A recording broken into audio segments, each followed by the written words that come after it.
I'll call the January 22nd Select Board meeting to order. We've got one change to the agenda. Public hearing number 3 has been taken off for this evening.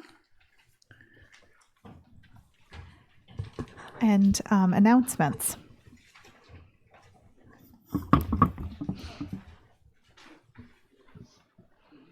Sorry, we only have one announcement tonight, that this meeting is being video and audio recorded. Jason, did you have an announcement you wanted to make? Yes. Very excited to say that, can you hear me? That Rita Higgins had a baby boy, 8 pounds, 10 ounces. That's why she's not here tonight. I sent her a text saying, like, hey, you had 24 hours to rest. You could have been here. I was joking. But I do not know the name yet. So congratulations to Rita and her family. Is that the first time a baby's been born to a board member during? For a woman, but for me, 2 years ago. Oh. Depending on how you're looking at it, but yeah. I was looking at it the other way, but I think you're taking too much credit. But it was for Courtney and I, it was the first time that a select board, even a man, had ever had a baby while in office. Wow. And now this is another precedent set. Making history. Times are changing. This is the public comment portion of our agenda for anything that's otherwise not on the agenda for discussion.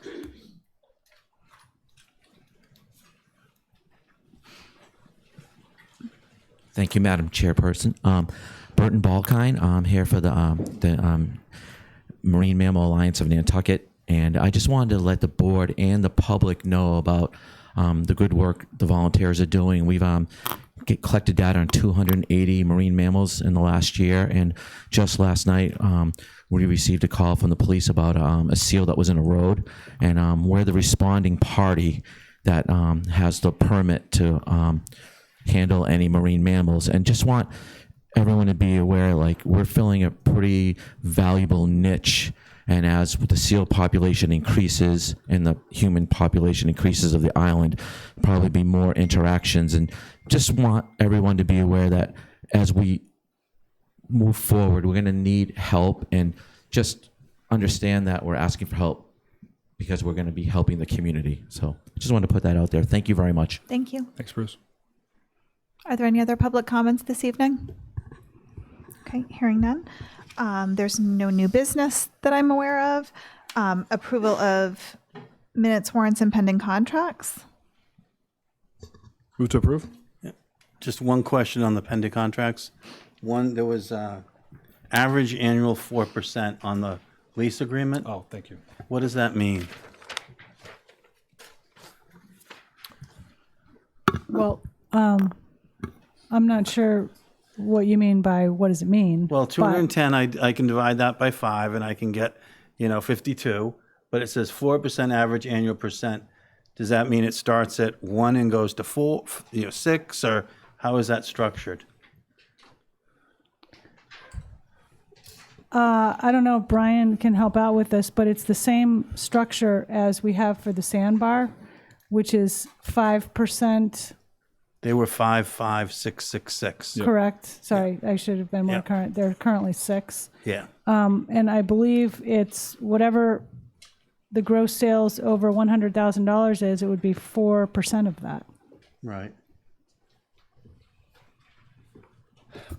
So it says average because we put down obviously the 5 years, and then you average the 5 years, and since every year was at 4%, the average is 4% That's what I was getting over the 5 years. Okay, thank you. That's what I was getting at.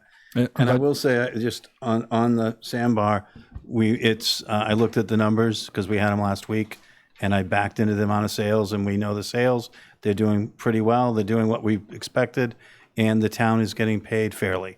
So, this model is a really good model to follow because it works well for the people in the businesses, but it also works well for the town.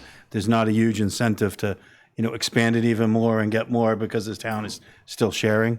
So I think that the town administration making these changes is to be, sort of get an attaboy for making those changes when they did and putting this in place. It's, they're doing a good job for the town. Matt, I agree. I'm glad you brought it up. I like that it's 4%, not 5 or 6, because it's a different entity than Sandbar has alcohol, and so it makes sense. But I like the incentive of we have to put money back into the place. So we're getting 4% back, whether it's fixing up the bathrooms or whatever it needs each year.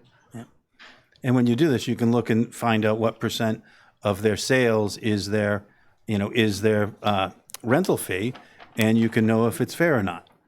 Sort of the benchmark is sort of 8 to 10%, and we're in that amount, so we're doing well. It's fair for them, but fair for the town. Right. That isn't always the case because sometimes people had lower ones and add liquor and did something else, and so there was an incentive to try to just keep ramping these places up every year. Whereas this takes some of that away, so it's very positive. Yeah, we had a lot of discussion and evaluation of this a few years ago, and it's worked out really well. Since it's a kind of a newish thing, we asked the concessionaires to be here. And maybe do you want to just introduce yourself and come up here and just maybe say a little bit about your business operation, because they are taking over this Surfside Beach concession from the prior concessionaire midterm. Sure. My name is Stacy McEachran. Unfortunately, my business partner, Abby Shaw, could not be here today, but I'm here to represent both of us. I have owned a retail shop here on Nantucket for 5 years. Abby has been in the restaurant business and catering business her whole life. Her family has owned restaurants, and we both, I currently now work at a hotel hospitality business, and I'm ready to leave that and take on this new venture for us both. And we're both very excited about it, and I think we'll do a great job. Yeah. Are you doing anything questions? differently? Are you going to extend the hours? or We've been in wait and see? contact with Marshall quite a bit, and we're learning a lot from Marshall, and he's such a kind person to share all of his all this information with us. So we're planning on maybe purchasing some of his equipment. I'm not quite sure yet. We were only able to get in there for maybe a matter of 20 minutes. So we're kind of just working with Marshall on that. And the first year, we're not quite sure if we're going to take on the taco truck like he had, but we're working on it. Yeah. Right. Thank you very much. Any questions? Okay. Good luck. Well, We had a motion. Was there a second? Second? Second. All those in favor? Aye. Any opposed? Motion carries unanimously. So that was for all three items.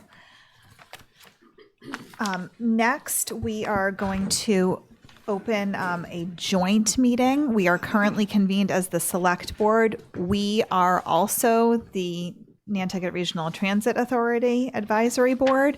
So we will convene with ourselves now. And our director's here to walk us through. I'll give it a start.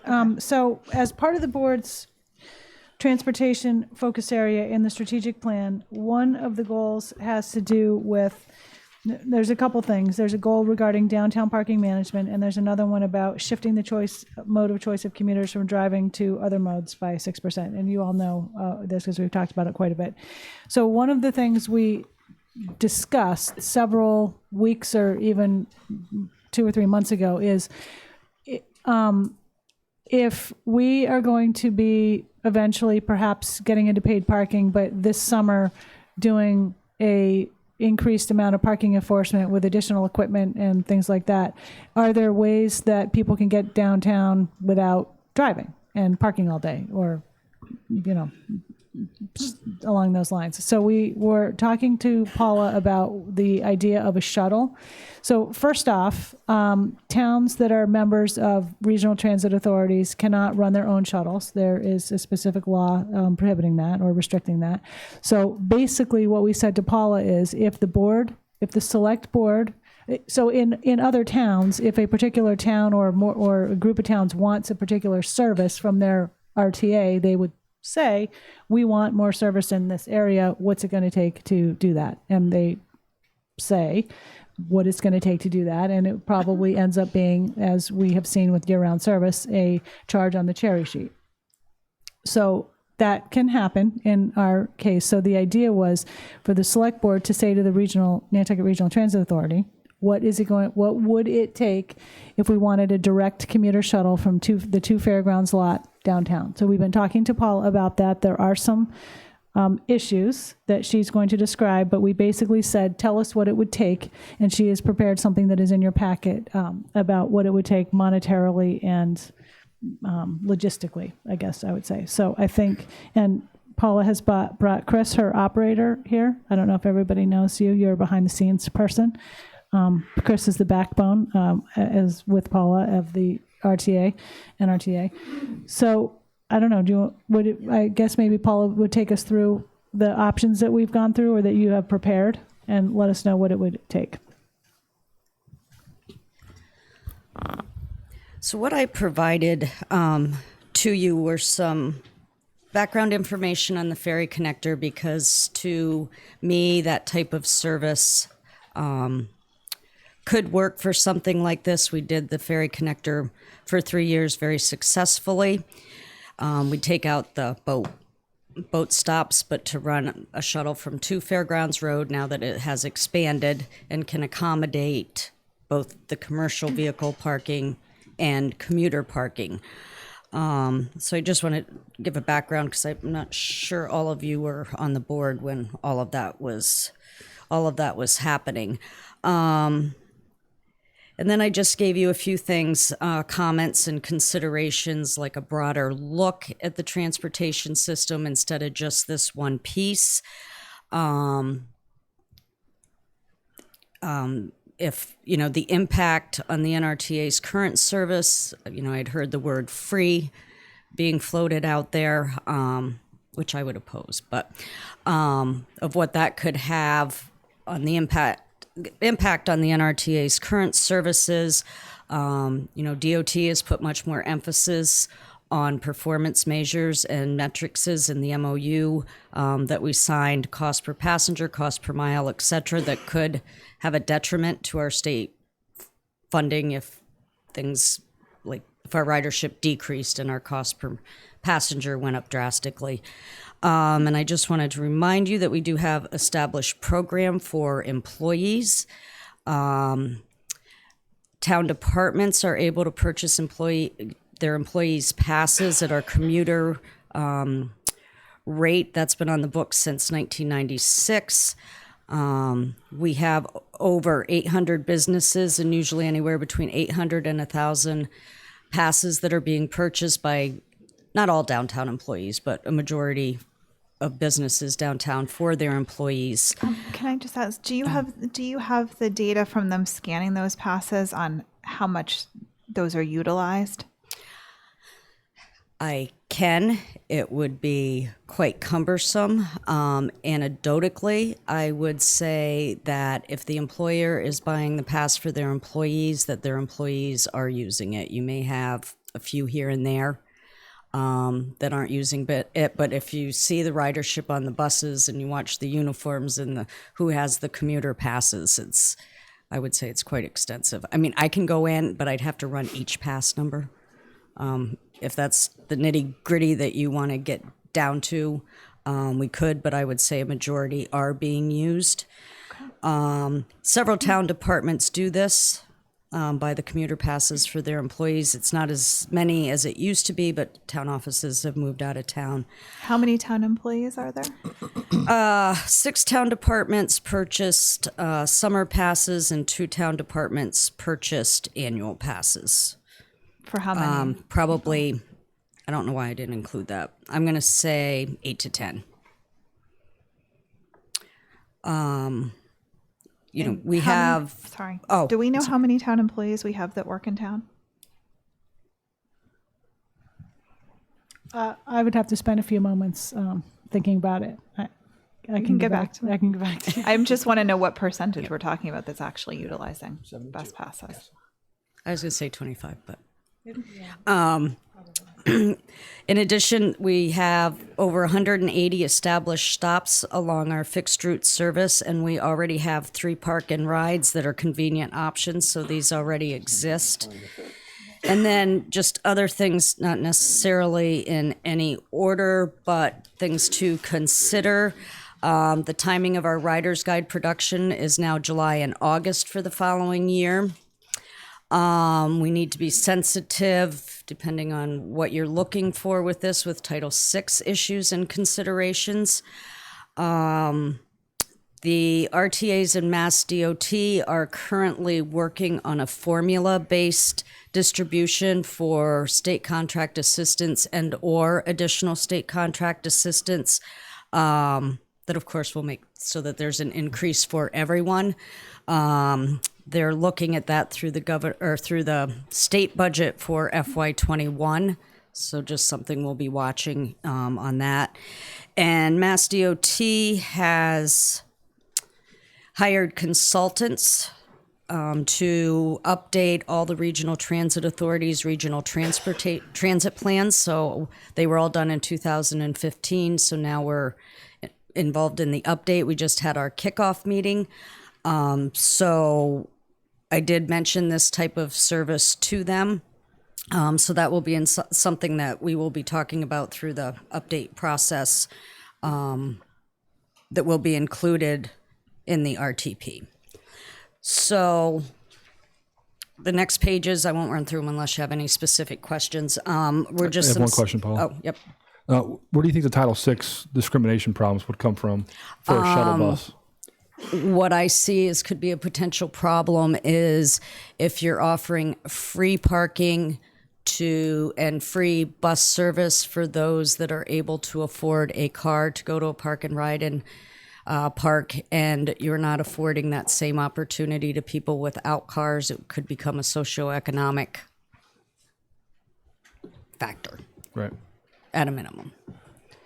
So I Okay. think we I'm just curious need. on where you thought that would yep. come into play. Yep. I would say there are approximately 50 employees, town employees who work downtown, excluding state, because obviously they're not town. So out of 58 people are using a bus pass. The courts do buy a couple of passes. I didn't include that in like the town. So, some of those employees, almost half, I would say, are from the finance department. So they do have a parking lot nearby. Yep. Yeah, and we haven't seen purchases from outside offices other than the police department since the moves happened out of town. So I just gave you some different scenarios based on my conversations with town administration. I picked some dates, some days and hours of operations, and then I resurrected the ferry connector model, which is under, excuse me, scenario 3. I think besides the timing, the biggest consideration is currently the NRTA does not have the vehicles to provide additional service. So that would be one of the things that we would need to incorporate into our capital plan, which for the RTAs happens in September, October for the following 5 years. So we would need to look at that. We're also behind in our state of good repair of our vehicles. So we're already looking at replacing vehicles, which is a goal of a Mass DOT. New purchases aren't necessarily high on their list. So I think, not that they couldn't, we could make good arguments for that, but they'd want to know like where the operating money is coming from. Is this just a 1-year trial? Is it a 3-year? Are you putting it in stone? If we're buying you 2 or 3 new vehicles for a new service, is that service something to continue? So just things to kind of think about as we go through this. When we, when we abandoned the ferry connector, there was discussion at that time that Highline was going to pick up and run their own buses. Whatever happened with that? They do. They run, I believe, and don't quote me on this, right. I believe they do the first boat in the morning and then at least that one, maybe 2 afternoon. Right. So they cover the commuter guys, the early guys coming in and leaving. Yep. So are we looking at covering when they don't then, or is that? I think it's up for discussion. I mean, from a transit operations standpoint, money aside, I think we should be doing everything now that lot has expanded. And it's too bad that the lot expanded the same time that the ferry connector funding went away, because we'd be in year 4 of this already doing that. And the transit authority can't say, oh, are you a worker? You can get on. You're not a worker, you can't get on. And you don't want to stymie your system. And I doubt Highline does that either. Yeah. I don't think they would do that. No, I'm just saying as we consider, I don't think we want to look at this for one specific. Because when the ferry connector ended, there were a lot of residents that were kind of upset with that because they were taking advantage of that to park their cars and get to the boats. So, Well, can I throw something? Yep. The Highline does the other route. They go from downtown. They go the other way. We're trying to get people from outside of town in. Right. It's the opposite. Yeah. Right. Make sure everybody understood. And that's why with the ferry connector, that's why we ended up doing the every 20 minutes. And granted, we were trying to meet every boat because that was specific to the charge then. But that continuous service gives people opportunity, whether they're trying to catch a boat or whether they're trying to get to and from work. And then with the ferry connector, what we did too that we can look at again is when the airport route was running during the summer hours, we utilized that route, saved some resources by going through the lot. Not a fan of the split shift, difficult to get workers, probably be paying to provide no service. I think if we're going to do it, we just do it and provide a good service, not confuse anyone, have a bus there when it can be expected. So, I mean, your cost, depending on what we're looking at or what we want to talk about for the future, could be anywhere between, say 190,000 and, 375,000, depending on how you want to do it. And I've been prevented from work for a few weeks that has kind of thrown me behind. So I didn't get into too many scenarios, but I'm happy to do that if you want a couple people to sit down with me and talk and say, this is what we're looking at, run these scenarios. Because when you get it into the airport route, then it's 2 buses for this many hours and another bus it's convoluted, but I'm happy to do that with more specific direction. So I guess really, unless you guys have any questions or more direction or have a town couple comments. administration, I'm happy to see the High Line has stepped up. I'm disappointed that everyone else hasn't.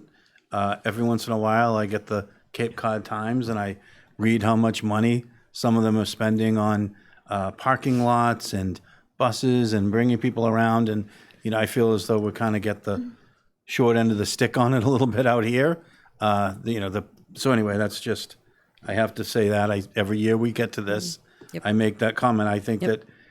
that, they should be contributing a little more to this myself, but that's number one. Number two, I think we have to find a way to do it, but we have to find a way that makes sense and that we can continue. And when I compare this to the year round, are we going to discuss this year round after? Yeah, when I compare it to the year round, I in the numbers in the year round and the, $25, $26 a person or trip in the year round service, I wonder, is there a better way to do that or not do that and do this, which we know we need for congestion and other things, and then, subsidize the year round through subsidizing cab rides or doing something else? Is there a better way to do it? I just think a fixed route in the winter, in my mind, looking at those numbers, they're growing a little bit, but they're not going to ever be substantial in my mind. Maybe I'm wrong. I hope I'm wrong. But I just think money's tight. It seems like we're worried about funding a bunch of things in the next couple of years. We have to be very careful about adding more, so. and that was my comment of looking at it from a broader, from up here instead of here. So I'm happy to, consider that, continue those conversations. With not having the vehicles, that kind of puts us into a different discussion and maybe a more methodical planning discussion. Where did they go? With that? Well, we haven't had our replacement vehicles, so I don't have the extra vehicles to sacrifice for a new service and not have any spares Gotcha. for a regular So service. you retired one or had to retire a truck? And We're looking at that, yes. Yep. How long will it take to get a vehicle or vehicles? Well, procurement is an issue, and I'm waiting to hear from one of the RTAs do collective procurement for vehicles depending on size and type and everything, and we're waiting for the awards to be made for what should be, hopefully, a vehicle that will work for us. But it's typically 6 to 8 months from when you place your order for a bus for it to be delivered. So That's for a brand new bus? yes, for a new bus. Is it an option to get a used bus I don't know that you want to. or a van? Well, there's issues with that. You're taking on someone else's headache from a maintenance standpoint, but they're not going to have the fare boxes. They're not going to have the ADA systems that are required. There aren't a lot out there that would be able to fit our requirements, wheelbase, width, those types of things. Yep. And Paul, correct me if I'm wrong, we can't do a van because it has to be ADA accessible. So is that correct? Well, yes, it would need to be ADA accessible. You could do a van, but as we discussed in our meetings, then you're looking at demand versus capacity, demand and capacity. If you have 20 people waiting and you have a 9-passenger van or two how many of those 9-passenger vans do you need to accommodate, even if it's a morning run and an afternoon run? So that's kind of why we kind of cleared away from the van issue, and then it would need to still be equipped with A lift or something? yeah. Yeah. I'm okay with starting with vans, but if it's an ADA compliant issue. And I don't know how much easier they would be to get. Still 6 to 8 months. I don't know what's out there for procurement. I don't look at the procurement for the vans. The state does ours for our demand response. But I certainly look into that. That may be included in one of the bids that I just didn't have my eye on because it's not something we look for. But Okay. Something, Matt, you made me think of a couple things. The winter bus service might improve a little more than the small, 2 or 3%, I think I saw. if we either do paid parking downtown or just more enforcement that we're going to do this next year, or just year-round service in general, right? There is more enforcement. There's more incentive to like, you know what? Absolutely. I'm not going to get the $50 orange ticket. Now it's went from 25 to 50. Yep. So And we see maybe- that in heavily enforced seasons. Right. So maybe that is one way that it can increase the year-round service the total numbers. But the year-round versus the winter service, I'm worried that we end up going towards this shuttle service 2FG, and then we get rid of the winter service because it's expensive. But that's the most marginalized segment of our population, whether it's the poor or people of color. And so that's where the Title VI discrimination to me Also would come there. in. Yes, If we as got well. rid of winter Yep. service and then just did the shuttle service in the summer, Yep. like that, I think would be a mistake. Yep. I know the winter service is really expensive from what we're used to, but it's for people who they don't have access to a car, right? Or choose not to. Yep. But it's mostly who don't have access. So that's kind of what I want our board to think about. Because we could easily go down that road, looking at numbers and not thinking about kind of the social vulnerability part of it. Well, I'm not suggesting that that's what we necessarily only thing we do. I'm suggesting, is there a more efficient way to do it? If you were doing a micro van sort of deal in the winter and you were picking people up at their door and dropping them off, I think you would have a lot more ridership. They do stuff with algorithms, and there are different ways they do it. Sort of if you're a carpenter, you're a hammer, everything's a nail. So everything's a fixed route. Maybe there's a way not to have it be a fixed route in those seasons, and then or what if we took that half that money and gave everybody $5 toward taxis or something? Then we're supporting the taxi drivers. Some places do that. Then we're supporting another whole other industry that has a tough time all winter, and we're still providing the service. We should be looking at all the different ways we can do it, is all I'm saying. And I don't know, can we tie the next NRTA with the year-round into this as long as we're there? Yeah. Also in the RTP, Matt, we've talked about Uber Lyft options, more so from our van, from our van service, but they're going to be looking at that, and also microtransit. I don't know how patient the board wants to be with the whole vehicle thing and the RTP, but I think we'll come up with some good information. They're also going to be re-looking at the year-round service and data, and we're going to be working with Nantucket Data Platform on a couple different aspects for year-round bus service, and one of those is to try to get our pulse on who's not riding, so then we can target our marketing efforts to those. I mean, I'm still hopeful. I mean, I think, and I understand the cost per passenger and everything, but the accessibility that we are providing with the year-round bus service is huge. Would the park and ride lot be good? Absolutely, giving people another option. But those options, for the most part, exist within our current summer system that people could be using with whatever incentive, like what you were talking about, Jason, incentives that are going to cost more, and yes, they can do it, or here's a cheaper way to do it. So where are the current park and ride? One's the Chicken Box? The Chicken Box, the Muse, Fairgrounds Restaurant. And I know there's issues with that, and we don't need to get into that, how long the ride takes me from there, and how, we've got the app now, so there's been things that we've done to increase it. When we kept hearing, I need my car in case there's an emergency, years ago, we implemented the emergency ride home program that employers could sign their employees up for, so they could take the bus if they had that emergency. They could get reimbursed for their taxi rides, to pick up their kid, to the doctor, to the pharmacist, and home. And, there was no participation in that. So, I think there's things that currently exist.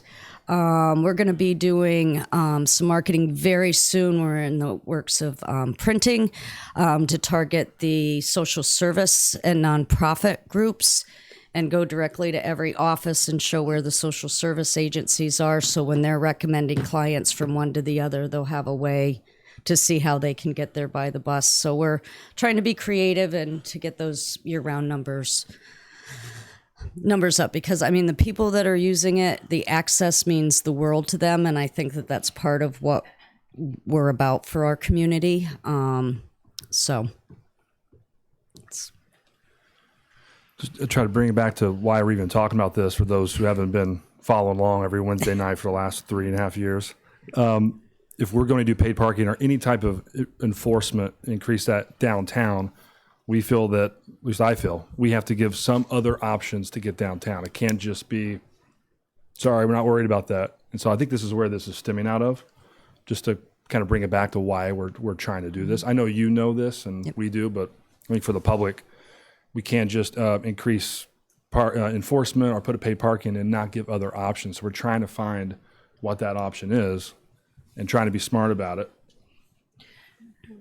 One thing that concerned me in these scenarios and in the survey that we were talking about earlier today is that if we're targeting downtown employees, a lot of those employees are actually restaurant employees, and these timeframes don't target them at all. yep. It does for the coming into the 3 to 4 o'clock shift, but not getting home. But we And do it's the getting home that's a big issue because it's dark and Which it's is late and why we still run the extended service hours that were implemented a few years ago until midnight. Now that doesn't capture all of them, but it does capture some of them, and they are taking advantage of that. We see a few more restaurants with a few more employees each year doing that. But I think, like safe biking options for those people. So if they want to throw the bike on the bus and come into work and then feel safe riding or walking their bike back home, there's different improvements and different things to promote those other ways of doing it. Or eventually find a way to run the buses until 1 or 2 o'clock. That would be the ideal way Yes. someday. And when we looked at that, I mean, we did look at that when we were looking at extending the hours, and it got into a third shift of drivers and increased cost. And that's why we're like, midnight, we can catch the dishwashers, the waitresses, maybe not the bartenders and all of that, but we're hoping to catch a majority of them. My only other comment is the steamship. I read this a month or so ago. Steamship helped get funding. I'm pretty sure it was Steamship for the Vineyard for an electric bus. So they used sort of some federal funding or some, something. You can look it up on. No, I think they did a joint thing. Yeah. So Yep. that something like that was, so that was nice that they helped there. Maybe we could do something like that too. Maybe that's available. If we're worried about funding the bus or where we're going to get a bus or, so. yeah. Is the easiest way to do it this year is just to add a bus to the airport route or whatever you kind of did with incorporate with what's existing and just change and adapt what you already have? We don't have the vehicle to do that, and everything's already published. I mean, we could, if you want, we could. If everything wasn't already published, I would say yes, we could change it to maybe Chris and I'd have to look at it, but maybe every 30 minutes instead of every 20 minutes to allow it to swing through with the 2 existing buses. And I think we're like a tad late to make those kind of changes for this summer. Could we do any changes to the park and ride lots, like expanding them to another part of the island, something at the VFW? We've looked at additional park and ride lots over the years, like forever, and to find places that are big enough, because parking is, regardless of where you are, there's not enough parking, and we have not been able to identify ones that would be willing to give up some parking spaces to allow it. And, we've done some campaigns on the park and ride lots, and sadly, they're just underutilized. People are in their cars, so they're going to keep going. I don't know why, but that's the response. I mean, if anybody knows of anything new or new areas or has a cousin or a brother or friend that wants to rent out some parking. That's what I saw in the survey, was that 90% of the people who responded are driving to town. So how do we get those people out of their car? And is it a park and ride lot or another route? Everyone, when you do the surveys, they all want park and ride lots, and they want someone else to use it, and they want someone else to not drive downtown so they can. I mean, that's the surveys, that's what their answer is, I want everyone else to change their behavior so I don't have to change mine. And the reality is that everyone's going to have to change their behavior somewhat. This isn't something that, you can't add 500, 300 cars a year and think that the traffic's going to get better, unless, so I just think, and the lot thing, sort of, I always have thought that's kind of a red herring. Everyone always says, oh yeah, just give us more lots. As soon as they put the key in the ignition, it's, well, I'll take a chance. I'll find it today. So the lots are really are not very well used. Maybe they will be, Jason, like you said, if there's more of a charge and, other things are happening. There's more enforcement, longer, and it's, et cetera. Maybe there will be a change in people. You don't need a lot of people to change. You need 10 or 20% of the people to change, not 100. Right. So you only need a little bit of change to open up, the spaces that are necessary to, make it better for everybody. But I think, some of the things that people say they want are not necessarily things that were necessary, Or that A, they aren't going to would be do, and using B, it. they aren't going to do it. They're hoping someone else will do it. It's like a parking garage. All the downtown people want a parking garage, and they think that they're going to park in front of their desk, and the rich guys are going to go in and pay a lot of money for the garage. And it's going to, hopefully, if we did it, it would be the opposite. But that's not why they support it. They support it so they don't have to change what they're doing. And I think that's sort of, we have to find a way to get through that logjam. Oh, believe me, if I had a crystal ball to determine people's behaviors, we'd be all set. I mean, I feel like if we want people to actually use the service in terms of getting back and forth to work, we've got to, or just getting back and forth to town if they're going into town for 3 or 4 hours, it's got to be every 10 to 15 minutes. We need, and it's got to be direct. And now I think we need that express, and I want to know how we do it. Well, Maybe it can't be instituted this summer, but the existing routes, a lot of the existing routes cover a huge percentage of the population. And a huge percentage of the population is a 5-minute, 7-minute walk from a bus stop. And so, so really, if it was quicker, like you're saying, then that might, that may be enough, in some of these areas. And that's, so that is what you'd hope would happen. yeah, well, and I mean, I'm picturing people that the bus doesn't go anywhere near them. People who live out in Pulpus or Wauwinet could drive here. Right. But they're not going to do it if they're spending 20 minutes driving and then they've got to wait a half hour for the bus. Right. I just want to there's figure out only how one we can do it. And I think we could charge for it when you're facing a $50 ticket. I think it could still be a $2 bus ride so that we don't, because that hit home with me. And this was, I don't want to take away from people buying bus passes that are already buying them. But then that's $4 round trip rather than facing multiple $50 tickets a day. If Or you're then doing they it get a for pass work. too. And I would think we probably could run it all day rather than having that split shift scenario, because retail all the businesses in town have different hours.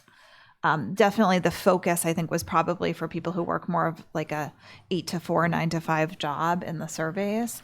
But there's a lot of people who might go into work at 10 or 11 and work till 7. And then there's the restaurant workers who need to be in at 3, 3:30, 4 o'clock. Hi, Mike. Please finish your thought. I'm glad you're here to give the solution. Well, funny you should say that. I would love your input. You want to have the most bang for the buck, and we do have existing goals that are in place and recommendations that are intended to address exactly what you're talking about, providing service to more people. The fastest growing area of the island is all around the airport, along the Old South Road corridor. That's where all the new people are living. A lot of the service workers live in that same exact corridor. And I'll just throw out a question to the NRTA administrator and maybe her operator. What is the frequency in that area? You don't have to answer. It's not very good. And you're trying to start a park and ride service here to service those folks. And I think the best way to do that is to service the commuters in the morning better. Right now, the only route that runs in that area with any kind of frequency at all goes 20 minutes, which is fine, but that is the threshold. anything greater than 30 minutes, you're just not going to get the ridership. You're right, 15 minutes is probably better. But that doesn't start until 10 a.m. and it stops at 6 p.m. So anybody who lives along Old South Road or around the airport, the fastest growing area of the island where a lot of people live, you don't have any other option. So if you do want to capture that and align it with your parking regulations, like you would extend the airport route into the morning, 7 a.m. Into the evening for those commuters, and then align it with the dates of your parking regulations, which is June 1st to September 30th, and just say that's something you have to do. It's documented as an improvement. It's in our transportation plan as something that we need to do, and we talked to Paula about this, and the airport coordinated with them. They absolutely want the service. I would say that's the best thing you could possibly do because you accomplish 3 goals all at once. One, you provide better service to the airport and capture in the summertime the commuters are coming in from the airport. JFK has 100 people coming into our airport and getting off the plane, and the taxis and the TNCs do a great job there, but there's no public transportation option for them in the morning time. Those 100 people getting off that plane. The folks who live along Old South Road, you're providing service to them. That's another goal. And you want to provide service to the community. I think the private sector, the public calls it the public parking back here. I always call it the commuter lot, but the 2FG lot, you want better service to that as well, to give that as an option for those who live out in Tom Nevers or Sconset who don't have the bus service necessarily with a good frequency. They're willing to drive in somewhat, but they definitely don't want the $50 parking ticket. That would be their option, as well as the other folks who are going to go downtown for whatever. To me, that's going to be the best option for you. That's kind of here. In her scenario, in the NRTA's scenario 3, I would suggest refining that a little bit and maybe calibrating with that. And at the end of the day, I think the idea was to use a lot of the parking revenues that, if people want to stay a little bit longer in town, they could pay a little bit more so they wouldn't get the $50 ticket. Maybe take that revenue of what people are willing to pay to stay a little bit longer and avoid that penalty and that crippling fine. And that revenue would go to pay for this service, to where it wouldn't be something that would be so burdensome to the taxpayers. The people who are driving are the ones that are going to be paying for this service. So to me, that's going to be the biggest bang for your buck right there. And that's something that we could do with existing equipment. Because just adding, Yeah, but well, can no, you get not another adding an bus? additional, thinking out loud, not adding an additional bus, but taking those 2 airport buses and instead of running them from 10 to 6, run them from 7 to, so then you'd only be paying. It would be at that 20-minute threshold. Yeah, I mean, that's something, again, not for this Could you summer, add- but it's something we could, Not for this summer? Why? everything's already published and Well, out. can't we and- just be like, there's more service added? No, not change what you already published, but just be, there's more service. Yeah. Here you go. I guess. I mean, I think we've got to make something happen. Yeah, I think we do. Do you want us to look at that and come back? Yeah. Yes. And I mean, I'd love to see it run from like 7 a.m. to like 10 p.m. The airport? Yeah, I think we all like what I'm seeing. Everybody's like scenario 3. This is a baby step, and then we can continue the conversation and not forget about this and go and purchase 2 more vehicles. Get on it earlier than Yeah. now. We need it on. Right, so you have time for procurement, so you're not rushed, and so this will be a baby step and get a little bit of data and see what works, and then add on a whole nother bus, and then it goes down to 15 minutes or whatever you say it would if we had 3 buses doing that route. I think 15 minutes would be really key if we could get to that. That's another bus, but I think we can Right. probably But that do could be for 20. 2021. And 20 is, 20 minutes isn't bad. You got the phone app, you can, Not anymore, though. It's bad when that's Yeah. the longest drive you have anywhere on the island, pretty much. yeah, but drive it to at what cost? I guess Well, and would also be some the- of that is the traffic that's generated there. Some of that isn't. If it was a clear road, yeah. you might be a 15-minute drive as it is. But it's, Old South Road? Old South Road is a parking lot sometimes in the summer, certain days. Absolutely. So, Every day, every morning. and it's every going to be worse afternoon. since Yep. we've closed this lot, the connection here. I have to bring that up again. We should not have closed that. but It's that's all right. open. Is it open? It wasn't the other day. Thank you. Thank you. Beautiful. So we'll get together, chat, and come back to you in a couple weeks when we have Yeah, it just worked tell out. us when you're ready and we'll put Okay. it right back on the agenda. Okay.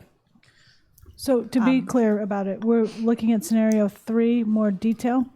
A deviated 3 with more detail. A deviated 3. Yeah. It wouldn't include going into the into the lot, but just providing more service on. Now, why would it not include going into the lot? It wouldn't be every 20 minutes if we did that. I don't know unless we want to look at the. Probably 5 to 7 minutes when the vehicle goes in and then tries to get back out and loading and unloading.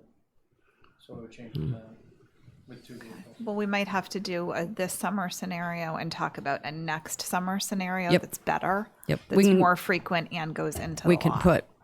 right? Is Does the that is the make part sense? where's the pull off? Is the pull off on Old South right at the entrance? Where's the pull off for the bus? Is it right at the entrance or? Well, it might be another consideration if Mike's willing to help out and look at it. Is not we pull into the lot. Is that what you mean? We pull into the lot, drive through the police station, and come out on Fairgrounds. Try to get back out on Fairgrounds Road, and That takes a lot of time. If there were a stop, that would save a lot of time. Right. I know there's one up at Meat and Fish, but I think Yep. that's too far to have people. Oh, yeah. well, there's no one. Not sidewalk. that. And there's no exactly. There's no sidewalk. It won't Yeah. work. But maybe Yeah. what I'm thinking is maybe the option is to put signage in the lot and put a stop at the end of that street, and then maybe you could bring that time down a little bit. I don't know. Yeah, we'll see. Anything getting in, going out, going back through and around with Old South Road traffic is. I mean, That's fine. it's bad. We had a lot of road improvements that would have fixed a lot of Yes, that. I agree with that. Living on Old South Road. Okay, so we'll take a look at a couple of different things and get back to you. Okay. I'll let Libby and Erica know. Probably when like 2 we're- weeks. Probably. Okay. I'm still trying to catch up. Thank you, Paula. Do we need to talk more about the year-round service? Unless you have more. I did have one question. So when I started comparing apples to apples, April to December and April to December, because in 2018 we didn't run anything. We increased a lot, but it was all the Sconset route. Sconset route doubled.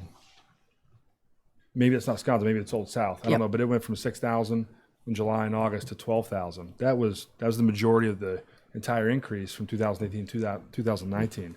Any idea why that? I Was it think- Old South or was it Sconset? I think probably a little of both. We're now doing Daffodil. We're providing service for Stroll. I think that probably contributes. And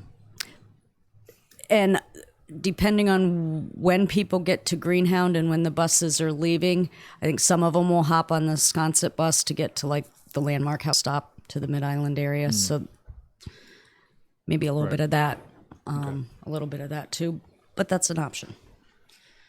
I don't know if anybody else noticed that big leap. That was the only. Everything else was pretty similar. And my only other comment, one of the questions, I do believe this survey question, one of the complaints when we talk about paid parking is people say that people will pay to park downtown all day. They don't care about getting tickets. The rich people do it. Only 3% of the people don't mind getting parking tickets in order to park downtown all day. So 3% of the people don't mind. So I do think the tickets are an incentive. And people do not want to see those orange tickets on their car. So I do think that it is a concern for people. And I think that we need to, like you said, address it, help find other options that work. Okay. Okay, thanks. Yep. Thanks. Okay, so we'll adjourn the NRTA advisory meeting with ourselves.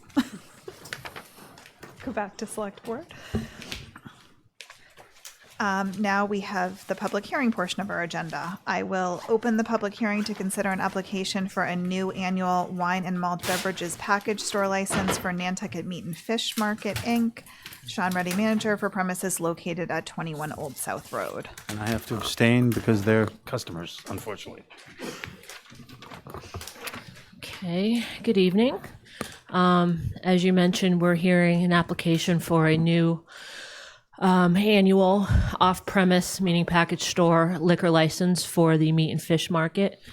I'm going to, at 21 Old South Road. Obviously, we have history in this location and with applications, so I'm just going to briefly go over that and review the things we're going to be considering. as you hear from the applicant.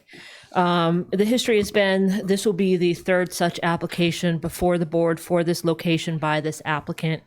It started in 2016 when they applied at that time for a seasonal liquor license off-premise beer and wine only. It was denied at that time and appealed to the ABCC, where we went up with some selectmen and myself to have that discussion. The ABCC essentially ruled in favor and agreeing with the board's decision and how they came upon that decision. In these cases, and any time someone applies for this, they are given a year generally from the time of the first application to reapply in this situation, or at the purview of the board, as we did this time as well. They chose to apply again in 2019, a year ago now. It was again denied, and for the same reason, being that it would not serve the public need or convenience based on the number of similar types of licenses in that area. There was an appeal to the ABCC, but after some delays, we came to the discussion of having them reapply as we were coming upon 1 year, and requested the board hear the application again, which you agreed to do so. So I know there was comments on that as to why you hear it again. They have that ability to do so, and they have the right to be heard in that instance, and you agreed. So we are back here to hear this application for the off-premise license. One thing I wanted to review real quick is the legal pursuant to MGL 138, the considerations you are to make when you are making this decision. If there's a approval or denial, it needs to be based generally on these 5 reasons, and I'll give some background to each, which I think will address some of the comments. Number 1 being the appropriateness of a liquor license at a particular location. This location in 2016 was a new building and a new business. There had not been a prior license on this premise before. We attached a map that outlines the general immediate area, which has 4 annual package store licenses in that area. At the time of the initial application, there were 5.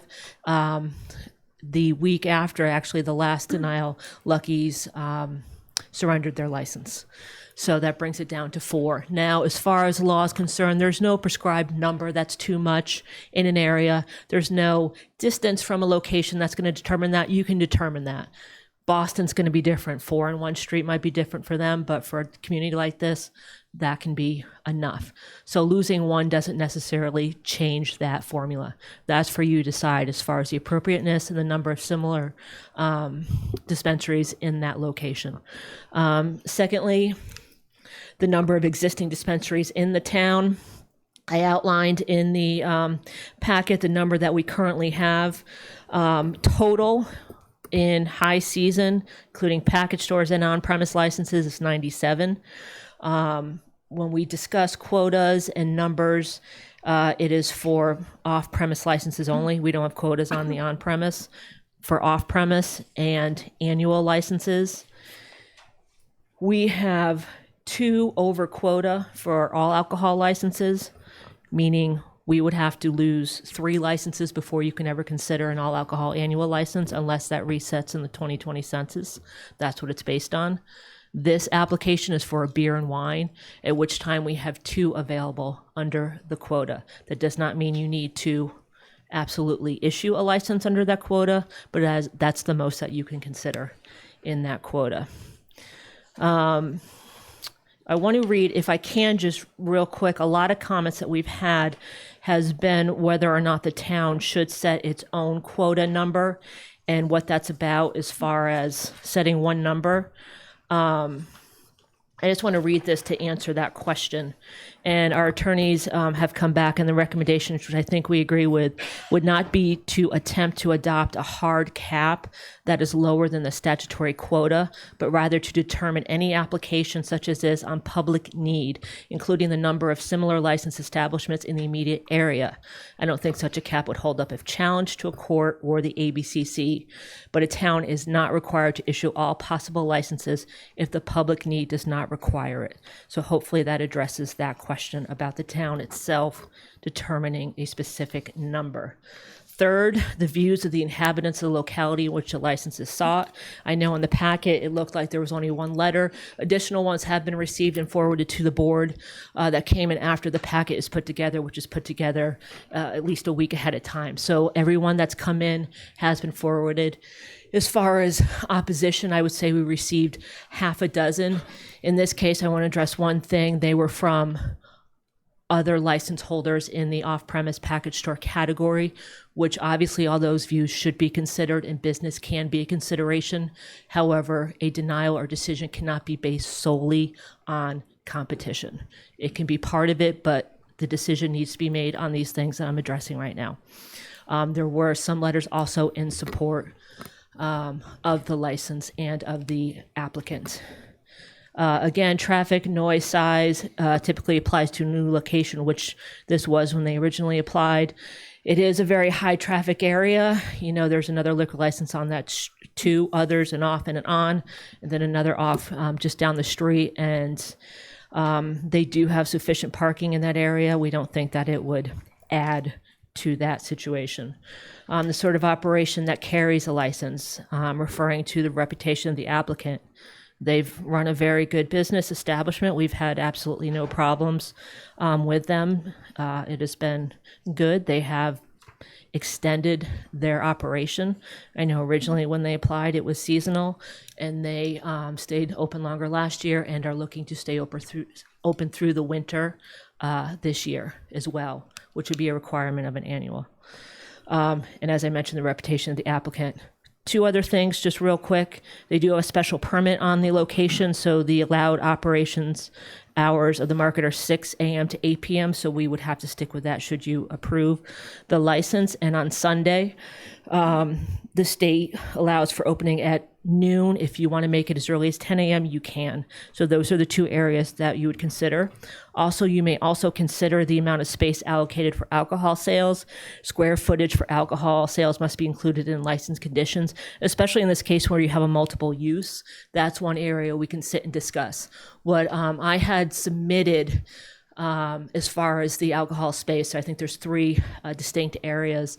The applicant has actually lowered that a bit and has worked with us on that as well. So they are certainly open to that discussion. Should you get to that point, we can make that discussion, and we would have to, upon approval, set what that space is. And then if it was approved and they made any adjustments, Bartlett's did this, it got bigger, they have to do an alteration of premises. So that's part of your decision as far as the amount of space in that building that's used for alcohol sales. I think that is the main outline. Any questions before we open it up to the applicant or anyone else? Is what we're looking at? Nope. Okay. Nope. Open to the applicant and anyone else. Thank you.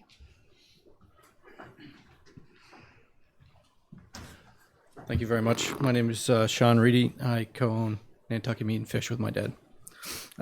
Thank you for considering our application for a year-round beer and wine license. I stand before you as a year-round business, employing and housing year-round islanders and serving year-round residents 7 days a week. We believe that the timing of this application and the way we plan on using this license is appropriate for our location and community. We have gone from seasonal to year-round, decreased the floor size of intended alcohol sales, created a stronger reputation within the community, and are located in the area that has a majority of new home construction and increased population. We simply want to be able to give customers the option to purchase a bottle of wine or beer when purchasing a meal. We find ourselves a year after our last application with yet another license becoming available. A license that sat only 115 feet from a neighboring license. This makes it 2 year-round licenses becoming vacant since our application. As population and development increases in our area, so does demand for our business plan. A majority of construction is on Old South Road. This license would be appropriate in geography, scale, and tone. Again, we are not looking to highlight alcohol or have it be a large portion of sales. In fact, since our last application, we have shrunken the floor space intended for alcohol sales to represent less than 3% of the floor plan. We have changed our application from a seasonal one to year-round, and continue to serve the community on a daily basis, with a year-round option for groceries, lunch, dinner, and anything in between. We also see that the playing field has changed for businesses in our category. We have become the only market in our grocery category that does not have a license and find ourselves at a competitive disadvantage. Bartlett Farms has a license. The next closest business to that farm, other than the brewery, 167 Raw, has a license. Annie's Whole Foods has a license. Cowboys had a license before forfeiting it without replacement last year. And Lucky's more recently had a license before forfeiting it as well. I would argue that even Stop and Shop has the convenience of an on-site license with a common entrance of Nantucket Wine and Spirits. We are the only ones in the category standing on the outside looking in. Giving a license to a store that has alcohol as a primary or large dependence on alcohol sales just increases the alcohol culture Nantucket is trying to get away from. I can understand why people were apprehensive about our initial application before we opened. We were new and unknown. But now I think the community knows who we are, that we will be mindful of the responsibilities that come with a license, and get that it fits within Nantucket's business and town plan. There are no more unknowns with how we would use the license. We have proven to be good neighbors, business owners, and added to this community. We have been overwhelmed by support by the local community since opening our doors, and even more so now that we are here during these months that most decide to close. Thank you very much. Thank you. It's a public hearing. Is there anyone here who wishes to speak on this matter?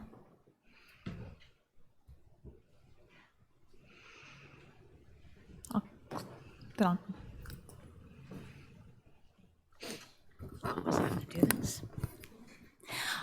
Good evening, Annie Kamara, Annie's Whole Foods. That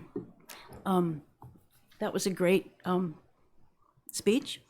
I just want to clarify something that some people know and some people don't know. I think many people know that I have my real estate on the market, and but I want to say to everyone, this is going to be a long process. I am not going to sell my real estate to someone who will not be a good steward for our area, and I don't have any sense that this will be a short process for my sale. It will be a long process, and I'm not going to surrender my license unless the select board decides that I'm not doing a good job. Thank you.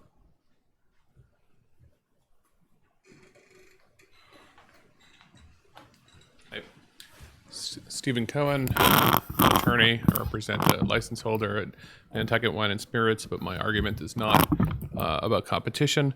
I guess I would commend the applicant. I go to their store a lot. I enjoy their store. I thought that was an excellent presentation. I'm thinking about hiring them to do, some of the stand-up work for me. It was really good. Two problems, or one problem and one side note. The problem is none of their argument was relative to the question before you. This board has found 3 times, once in the Pour La Table case, which was the Ed Lemberg store that wanted to go next to Annie's, and then twice on this location, that there was that there was a saturation in this market. And there's been no relevant change to that. There's not a massive amount of new housing. There's housing on the horizon, and this board might find later when that housing's built that there was a material change, but there's not a big change in the population in the area yet. And there's not a change in the amount of liquor stores in the area. It's true that Lucky's closed, but I don't think that Lucky's is servicing the Old South Corridor market any more than Lucky's is servicing the downtown market, which it's closer to.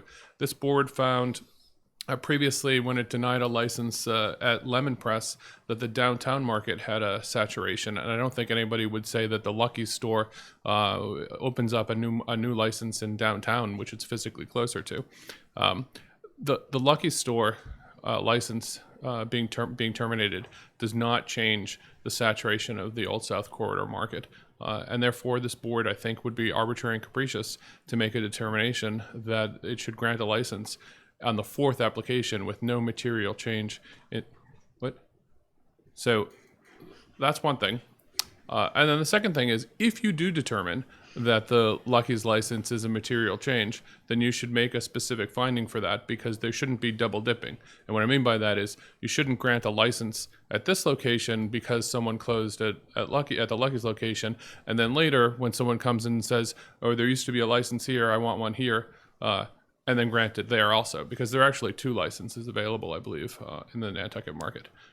So there should be some specific finding. So first of all, I think that there's no you're at saturation and shouldn't be granting a license. But if you do make that finding, it should be done in a way to prevent double dipping later. Thank you.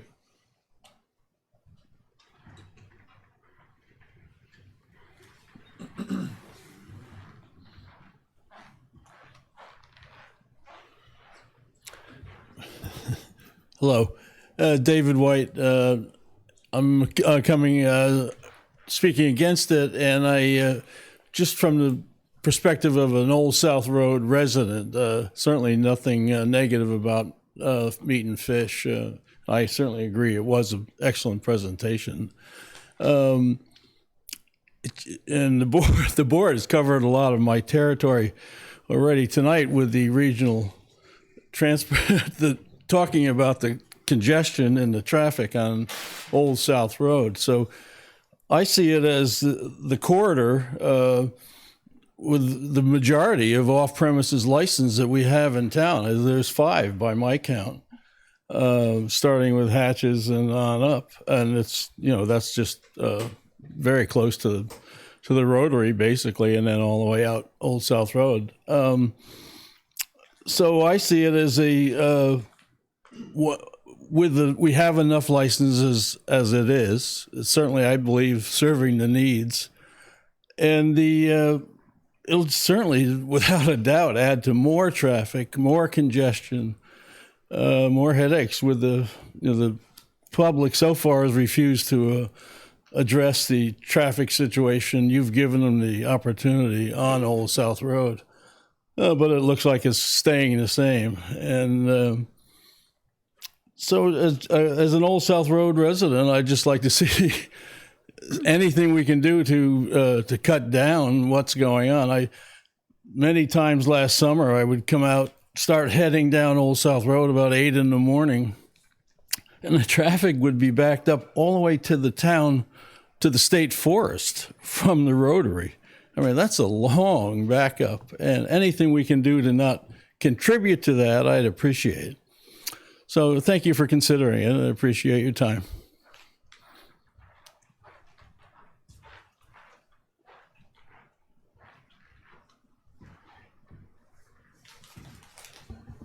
Is there anyone else who wishes to speak on this matter?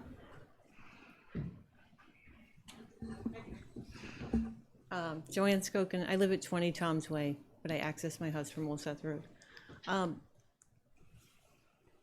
We're 2 licenses over on year-round full package stores, and we have 2 availables.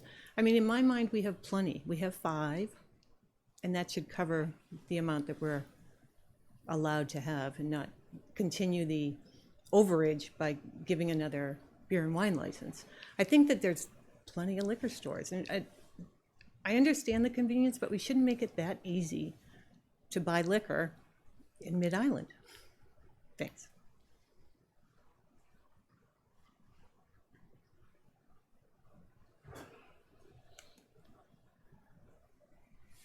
Is there anyone else who wishes to speak on this matter tonight?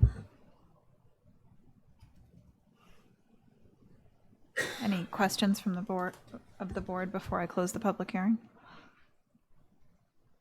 Okay, I'll close the public hearing. Whatever motion we go with needs some findings. One thing I wanted to make sure the board understands, I talked to Amy this week, and the question I asked her, I said, so we give a license to anyone, not just particularly meat and fish. And we agree on the floor plan, and they expand past it. 3 years later, 2 years later, what can we do? And I said, let's say they double it, not meat and fish, just anyone, right? Can we revoke their license? And Amy, you can correct me if I'm wrong, or you can expand on it. You pretty much said not likely. You can find them in violation, you can make them bring it back, but it's most likely you're not going to be able to take out the license. So I like that Meat and Fish is trying to work with the town and the select board, saying, look, we'll lower this. We'll be less of a threat to competitors, even though that's not something that we can consider in our decision. So I think it's, I appreciate that, but we don't really have a lot of control over it legally if it changes. But we can dial it back.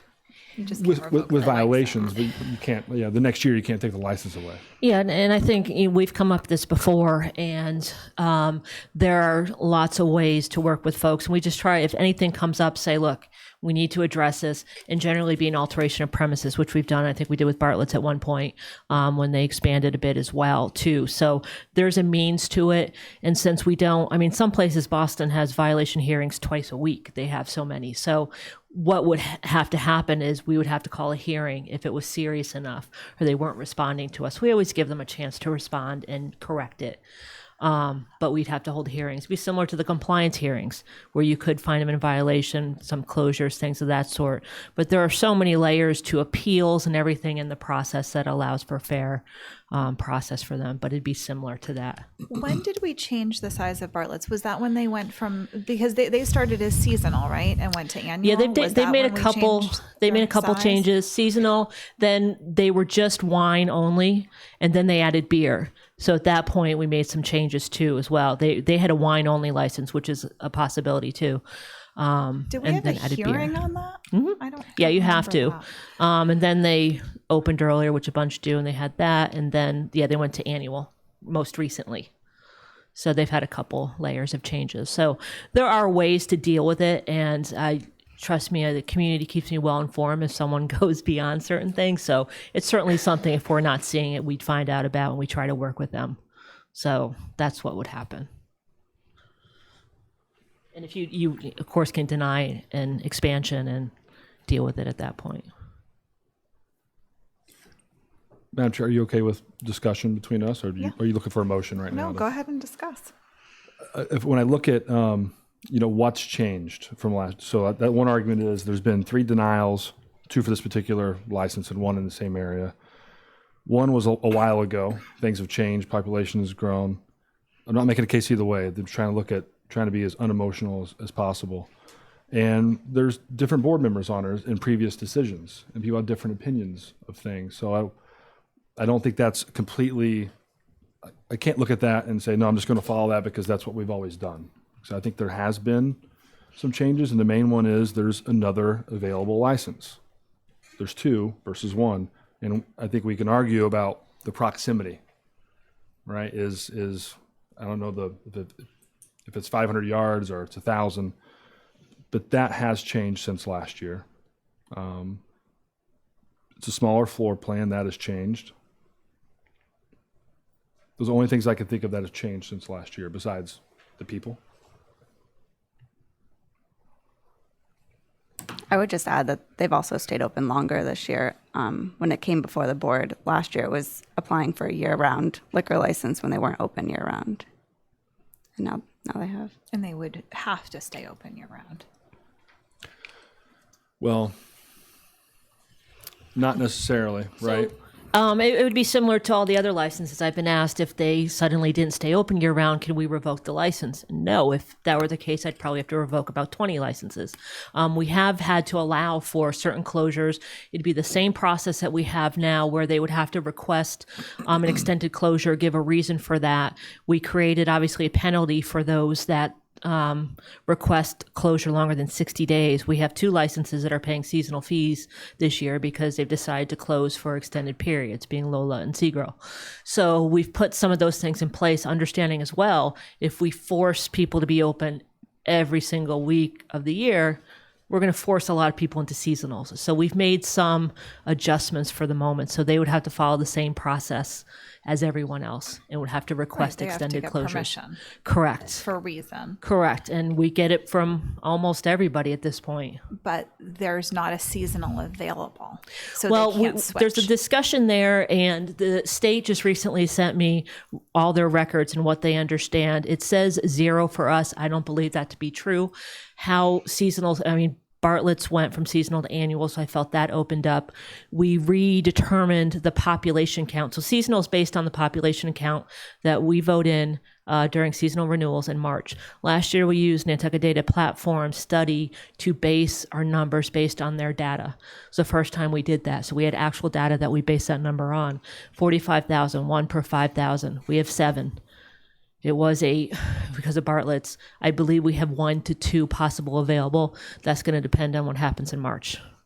So it is possible at least one will be available in the seasonal range.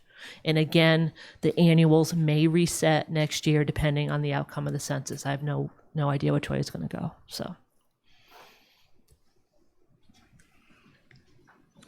I think on the competitive disadvantage, I don't think we can make a decision competition either way. I don't think that's, or at least the ABCC doesn't, the frowns on that. I'm trying to keep as much emotion out of it because we're a small town, and I know all the other liquor store owners, and I'm trying not to base it on that. I'm trying to look at what's the need in the area, and then what's the area. Because last year my denial was based on there was only one license left, and I didn't want to. I wanted there an opportunity to be if somebody wanted to open up in another area, Hummock Pond, somewhere that I couldn't even think of. That was my main reason, right? It was there was too much in one area, and I wanted that last one to be available for somewhere not in that area. Well, now there's 2 available. Just kind of going through. There was a lot of discussion on that Yeah. last year, that it was the only one left to give.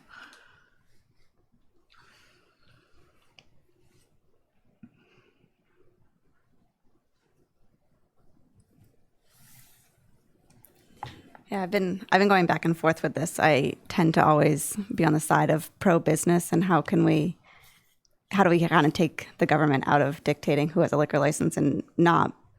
When we voted on this back, I think that was probably like my first or second week on the board, it was kind of going off what Jason was saying. A lot of it was there was only one left to give, and what is the need in that area? And the more I've kind of learned in the last couple of months, and it was brought up tonight, is that's a growing area, that we're going to have Richmond properties. It's really congested down by Macy's Lane. Not having Lucky's, is there more demand? And that's something that I've been trying to figure out today is, does Lucky's being removed provide more demand here?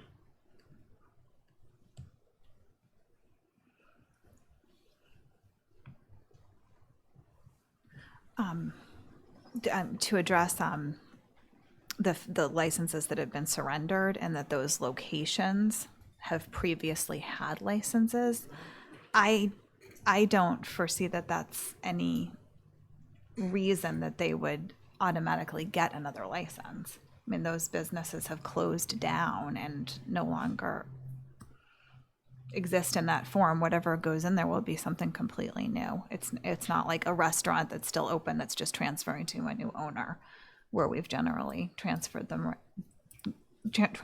right over.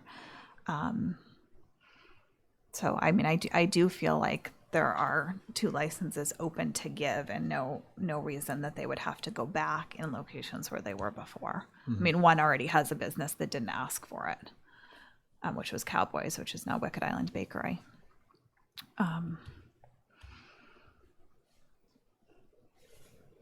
When this originally came before the board, this is actually the 3rd time it's before us. The first time it was for a seasonal. They were brand new. And I did have to go up to the state and defend it. And Cowboys was open and Lucky's was open. The second time this came around last year, I was really on the fence. I actually abstained from the vote at that time. And a lot of it was really hard to decide with only one being left available. I mean, it definitely hits home with me that since their original denial, we've given like Bartlett Farm a license. We've given 167 Raw a license. We've given other market type businesses where this is not really a competing against a full liquor establishment. I don't think that this does compete with that at all. but it's more of a little bit of convenience. We've also not done any improvements in the Old South Road area that we wanted to do, which would have made easier connections between establishments. I feel like in a way it actually creates more traffic rather than just giving people the ability to pick something up while they're shopping. I just think it's good. I think it's pretty minimal, the portion of the business that it will actually be. I would very much have the expectation that it would be open year round, barring like a week or two of closures for general maintenance.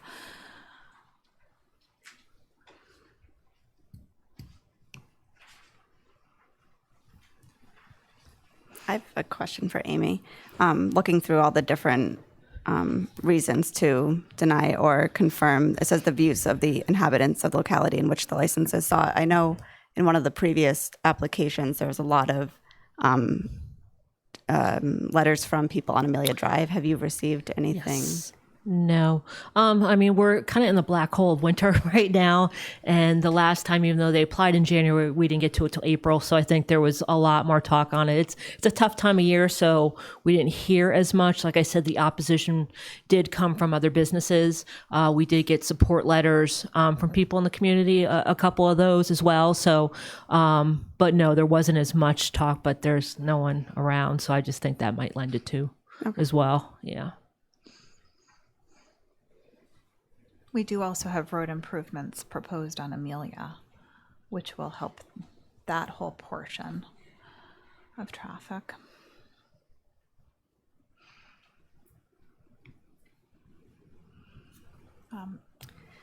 Well, I came in here really on the fence, and the more I hear from others and think about it all, I'm leaning more towards putting a motion forward to approve. I think the reputation of the applicant really holds a lot of ground on here. They've been great business owners, part of the community, and I'll put a motion forward to approve it. Is there anything else I have to say? Okay. Are there pieces that would need to go with that, Amy? Yeah, I think however I do this, I would just put in as far as the space. Can you possibly put up the map? And then I'll discuss as we talk about this. Yes, we'll lower it a little bit. I think so. There's 3 different areas, and I believe they did lessen where it says wine rack there. It really should be 4 by 8.5. Correct. That was lowered, and then the other 2 locations too. So I would say if you move to approval, to go to approval with amended floor plan, or if you wish to amend it further, make that statement. What is the amended floor plan? The amended, if you look at the wine rack that says 4 by 12, Yep. I got a amendment from them, and that brought that down to 4 by 8.5. So that lowered that space a little bit. And I think the other 2 are correct still. They seem to be correct. So what I would say is if you do approve it with the amended as per licensing floor plan, or again, if you wish to discuss this further, we can discuss this further. Oh, is that fine? It's smaller. Yeah. I also wouldn't at this time want to do before noon on Sundays. Not before. I don't want to make an exception on Sundays. I'll just make a comment on that. State law is for package stores noon on Sundays unless the local municipality approves earlier openings. Most of them have earlier openings. It's an administrative thing. It's come before you before. So we have to give it to everybody? No, you don't have to, but there's others that have it that you can go as early as 10 a.m. on Sundays, and there are quite a few that have come in. It's an administrative thing. You've done it for, I think, like Bartlett's, I'm pretty sure Hatches. I don't know all of them at the top of my head, but a good number of them have come in. They just have to come in and ask. Oh, so we don't. So ask you. Yeah, it's not a public hearing. It's an administrative thing, and So it has right happened. now it would be noon. It's noon by state law unless you vote earlier. So you can do either way. They have to close though at 8 by their special permit. Do you need a second? Because I'm. That it opens on noon on Sunday. Or do you want me to second You can second it. I'll second it for discussion. Or for a vote. Are we ready to vote? Yeah. Okay. All those in favor? Aye. Any opposed? Opposed? I'm in favor. I did. I'm in favor. So it's 2-1. Amy, do you need reasons why I opposed, or because it was approved? Because it was Okay. approved, correct.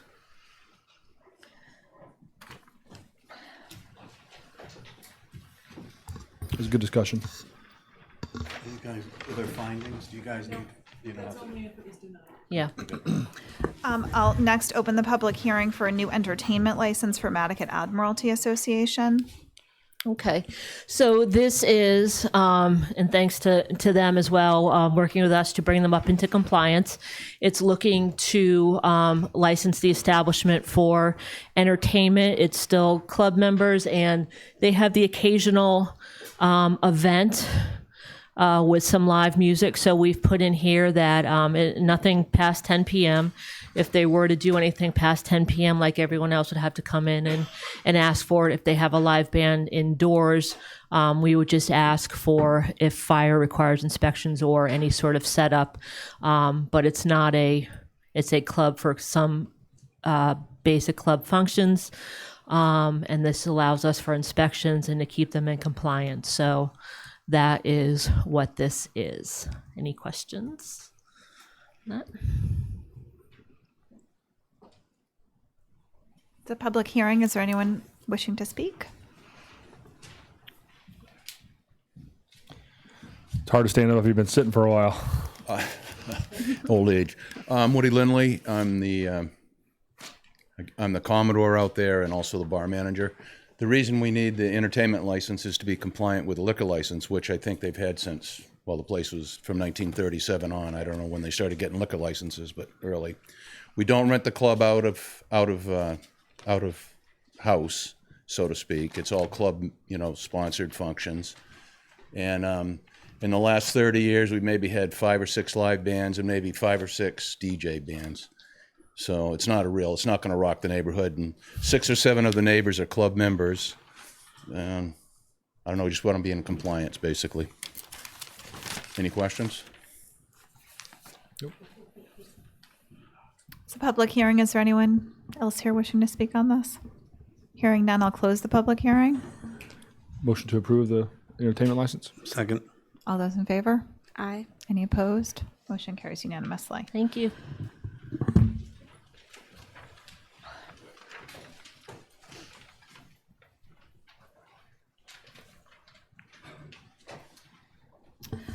Open a public hearing to consider a utility petition for National Grid Nantucket Electric. This is for 31 Old South Road. Yes, Jim Huxley, engineer, National Grid. We're looking to relocate a pole 15 feet to feed a new 4-lot housing development and to install some conduit off of it into that development. It's a public hearing. Is there anyone here who wishes to speak on this? Hearing none, close the public hearing. There's some staff recommended conditions. Yeah, move approval based on the recommendations in the file. All those in favor? Aye. Any opposed? Motion carries. Oh, second. Oh, sorry. Aye. All those in favor? Aye. Any opposed? Motion carries unanimously.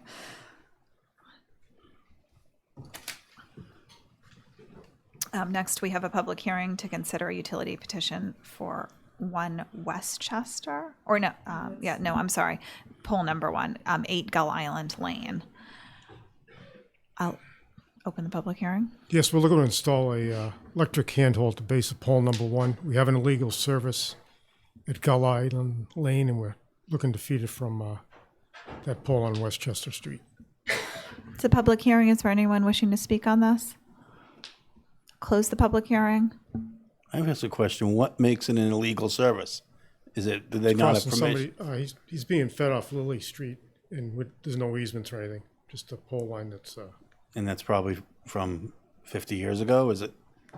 Or there's is a it? lot of them out here. Yeah. Yeah, no, I'm just wondering, yeah.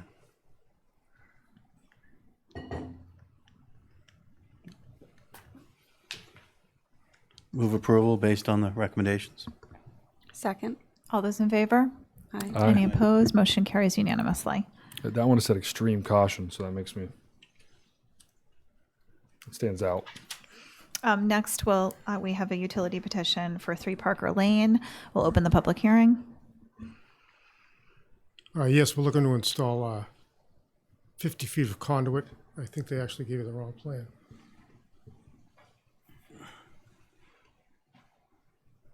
It says 70 feet.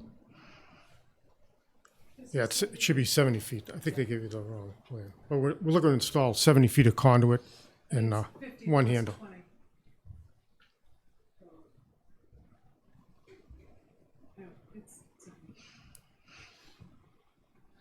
No, they sent them the wrong plan, and Katie asked for the proper one, and I don't think they got it. The application, I mean, the information on the agenda is. Okay. Are there any questions? This is a public hearing. Is there anyone else here wishing to speak on this? We'll close the public hearing Motion to approve Second. and with the conditions with conditions. Yes. and the proper plan. Yes. Second. Second. All those in favor? Aye. Any opposed? Motion carries unanimously. Next up, we have a utility petition for Somerset Road. Open the public hearing. Yes, we're looking for the customer to install 30 feet of conduit in a handhole. This is to feed the new dorm at the Maya Comet Golf Course. Is there anyone else here wishing to speak on this? Hearing none, I'll close the public hearing. Motion to approve with Second. comments. And second. All those in favor? Aye. Any Aye. opposed? Motion carries I'm unanimously. in favor. Only question is there any chance that we're going to need bike paths or anything else running out along here? And if there are, let's make sure they're pushed enough that they're not in the middle of a bike path or Yeah, I it's don't know. between the bike path and the road right Yeah, now. understood. You should be all set. So it's fine. Okay, Yeah. we got it. Good. Next, we have a utility petition at 36 Lily Street. Open the public hearing. Yes, we're looking for the customer to install 2 handholds off existing pole to feed that small development at 36 Lily Street. It's a public hearing. Is there anyone else here to speak on this? Seeing none, I'll close the public hearing. And my question on this one is where are the handholds on what property? Are they on the customer's property? Are they in No, the there's one layout? that's on town property right next to the existing pole. Then we're going to be installing a handhole on his property on number 36. Right. Any concerns? Right. I'm just, it'd be better if they weren't there, but it is what it is. I know. So yeah. So I got, in an ideal world, they wouldn't be on the sidewalk. We would, because they become an issue. We park on the sidewalks sink, and then people are tripping over these things. I just, in an ideal world, we wouldn't be putting there. So. Yeah, I don't know. I don't Can they think be there- on a pole? I don't think there is a sidewalk. No, the problem is there's too many services on the pole right now. Some of these poles have 3 and 4 services on them.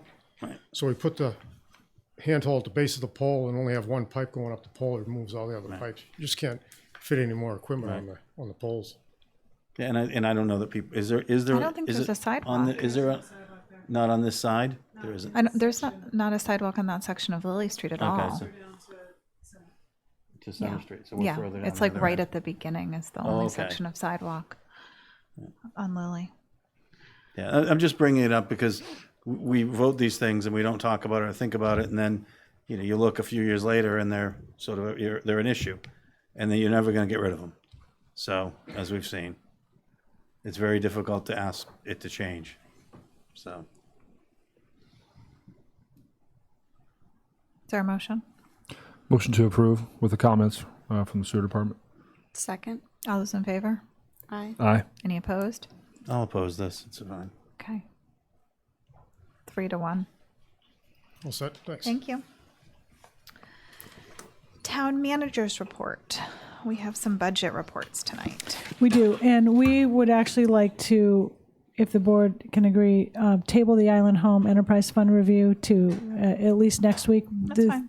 With the situation there, we just have not been able to get to finalizing the report. So we'll do general fund and solid waste tonight. Yes. Okay. I'm just going to excuse myself for a minute. Good evening, everyone. As you can see from the report on the revenue side, we are collecting. That's a good start, actually. Second quarter revenues were up about 1.6 million, which is 7% over the second quarter from last year. Real and personal property taxes, the real estate tax themselves remain strong. We're reviewing. There was a small lag or timing difference in personal property, which is unusual given the fact that most bills come in together. So we're trying to understand what the drop in that on a year-over-year basis was. But I don't think that it's anything that we actually are relatively need to be worried about at this point. Rooms tax with the expansion again performed significantly better than we had in the prior second quarter from last year. We're up over $1.5 million on a year-over-year basis. The last 2 quarters of this fiscal year will probably not be. They won't be very high because they typically are very slow. They're much slower quarters. So it's something that we'll continue to look at, but we still are going to perform on a much better basis due to the expansion. Vehicle excise taxes were down 37%. I think, as I had explained last year, during the year last year, we had a significant increase of prior year motor vehicle excise tax that was captured during fiscal 19. So this is not something that we're essentially really very worried about because we had expected that there might be a decrease in fiscal 20.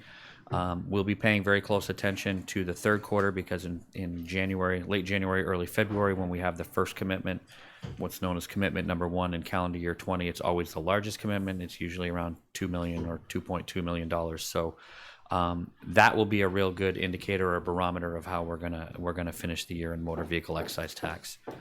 On the expense side, there's only really a couple areas that we, and I should note that building permits seem to have plateaued and are kind of leveling off a little bit. It's something that we're going to continue to work with the Plus department on. I still think we would be able to meet the number for this year, but I don't know that if we're going to see a substantial outpacing of the budgetary number this year. It does appear on a quarter-over-quarter basis for the last 2 quarters that we have had some leveling off of the permits. Revenue. Well, while we're still on, that is one. The permit fees is something we are looking at, correct? Yes. Okay, because that would help solve a little of it too, and I think there's room there. And some of it could be attributable. I know that Andrew and I last year we talked about it, and we talked about it this year. Some of it could be attributable to any potential zoning changes that people want to get their permit in before, and that may have been what there was last year with some of those potential changes, and that may have been what drove some of the increase last year. So it's something that, again, I always like to tell the board that after the second quarter, it's a really good barometer of where we're at, and then where do we have to look to see what maybe is there a cause for concern. But I still think that we will meet the budget, but I don't think we'll go past it by very much this year.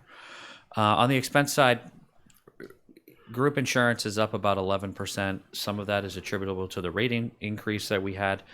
The rest of that's attributable to the filling of some of the vacant positions and any change in a person's status in terms of relative of moving either from a single plan to a family plan or retirements and filling.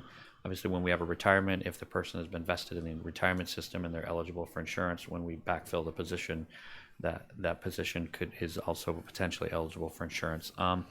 It's something that we are continuing to watch and we're continuing to forecast. And based on our review, I don't think that we're going to have a budgetary problem, but I don't think we'll have a large leftover amount at the end of the year based on some of these changes.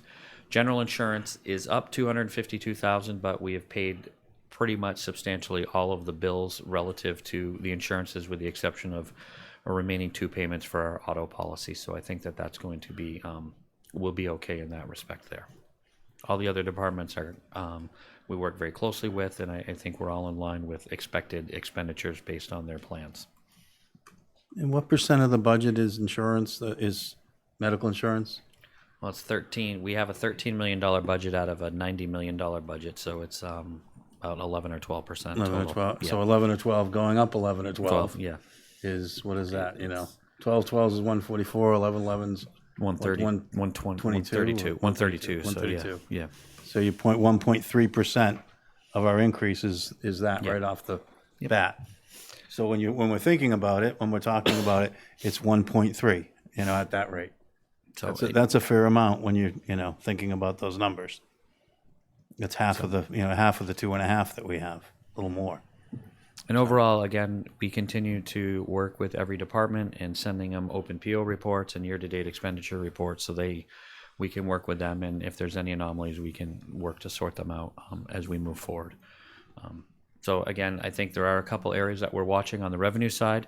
I mean, obviously, rooms tax has been performing substantially better than I think anybody anticipated, even with the expansion. Motor vehicle excise, just to recap, February bills will really be a barometer of where we're going to end the year based on the sizing of that commitment, and building permits will continue to talk to the building department about what they're seeing and whether or not there's pause for concern as we move into fiscal 21 and beyond. Any other questions?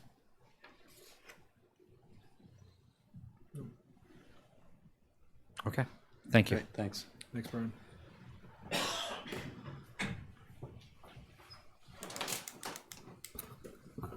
Good evening, Rob McNeil, DPW.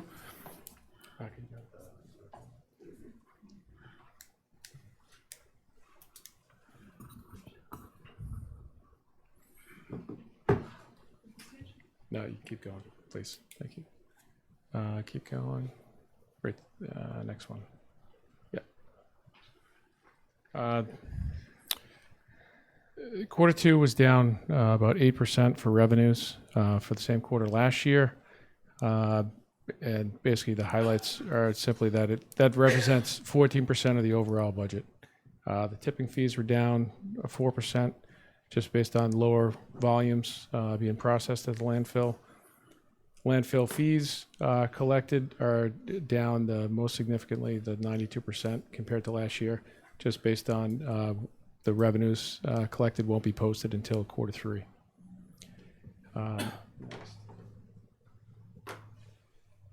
You can go right down to expenses. Good, thank you.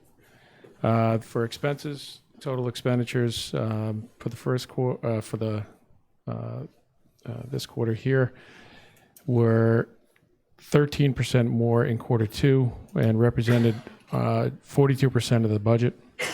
Repairs and maintenance are down significantly compared to last year, 79%, and that's basically attributed to the purchase of the cardboard baler at the beginning of last year, fiscal 19 rather. And so you'll see 51% for the professional services and recycling at the MRF. That seems like a large number, but when it's spread over the year, it's only up 5% over the year. So some of these numbers, just based on a quarter to quarter, it's tricky based on how the money's coming in or how it's being spent. Over a year, we're still tracking within a reasonable percentage. And we do anticipate an uptick in the overall professional services under the waste services agreement related to the efforts to clean up the compostable stream. So we're seeing more numbers from the non-recyclable, non-compostable NERNIC pile. Which line item was that? That'll increase? That should be in the professional services under recycle MRF. Yeah.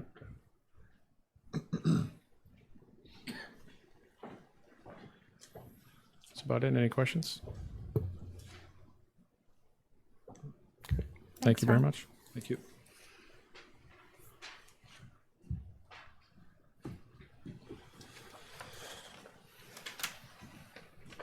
Okay. Next up, we're hopefully going to adopt the warrant tonight. So since your meeting last week, there have been a few changes, nothing, I don't think, overly alarming. And I think you know some of this already, because I think I tried to let you know by BCC. Okay, so let me, I don't think I need to go through every article like last week, unless you all want me to do that, because not much changed, except I can just tell you what changed. The stormwater bylaw that we've been talking about, I think you saw an email on that. It became clear after I actually finally read the entire article, which I should have done weeks ago, so that's on me. We really need to have interdepartmental discussions about exactly how we're all going to structure this, coordinate it, and get ourselves set up for it before we launch into it. And there are a few things in the bylaw that are going to need to be discussed to make sure we can actually accomplish them. So I'm hoping that we can put this off until a fall special or maybe a 2021 annual town meeting if we need resources, but we need to talk about it, but at best it needs to go to a fall special. Meanwhile, we are continuing to work on pool regulations that I'm waiting for town council to finalize. And those will be coming to either you or the Board of Health at some point soon. And I had asked Libby earlier today that if, or yesterday, could we put it in a placeholder, and is 3 months a good enough time? And it wasn't. It's just not. Not with everything else going on right now, I don't think. And I've talked to some of the other departments involved, and they, I think, agree. We want to make it work. Mm-hmm. 2 home rule petitions can come off, I'm told. Affordable Housing Covenant home rule petition, which has been on here for a couple of times for reaffirmation. And I've gotten word from the housing coordinator that we can take that off. Did I get that from you? You got it from Andrew, but yes. Oh, I got it from Andrew. Sorry. But you confirmed it. Yeah. Did it get approved? Something else got approved that makes this irrelevant to us needing a home rule petition. Not needed anymore. That's good. It's good, yes. The other is the Community Housing Bank, and that is, Erica, so if you can go to, I'm not sure what number it is. It's in the hundreds, I think. 100. It might not be in 100 anymore, but it's around there. That one, Tucker said that there was a discussion with Representative Fernandez, who said it doesn't need to be on there because it's already active in the queue. And I think there's some, hope that perhaps something will get approved at the state level that might make this moot, but we don't know that yet. But so it is good through the end of 2020. And if it hasn't been approved by then we can put it on the 2021 annual. Or even the special if he needs it. Or even the special if needed. So it's not, just because it'll come off of here doesn't mean it is not still active. It is still active. Would it help us to send a letter to say that we're not bringing it to town meeting, but we still strongly support it? Is that? Well, it sounds like it's just a matter of timing with the legislative session. Is that right? Yeah, this is our local version. As you probably know, there's now a statewide effort. So that the statewide effort may supplant this. But there's a lot of strategy stuff going on right now around the statewide version, and soon that letter will be helpful. Okay, so you'll ask us when the letter is necessary. Correct. Okay. Yeah. Other than what was in the email that was sent around on January 19th, I don't think there's anything else that changed. There is some, final formatting and things to be done. Numbers need to be double checked and things like that. But I don't think there's anything else that you don't know about. There is one more thing. Sorry. So this is the ballot here.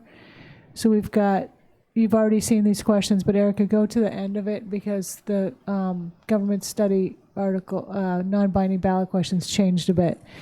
We originally had just a kind of a base question, a placeholder which was something like, do you think we should have a representative town meeting or something like that? But the committee chair has provided these two questions as what they would prefer. I think just one of the edits was the form of open town government.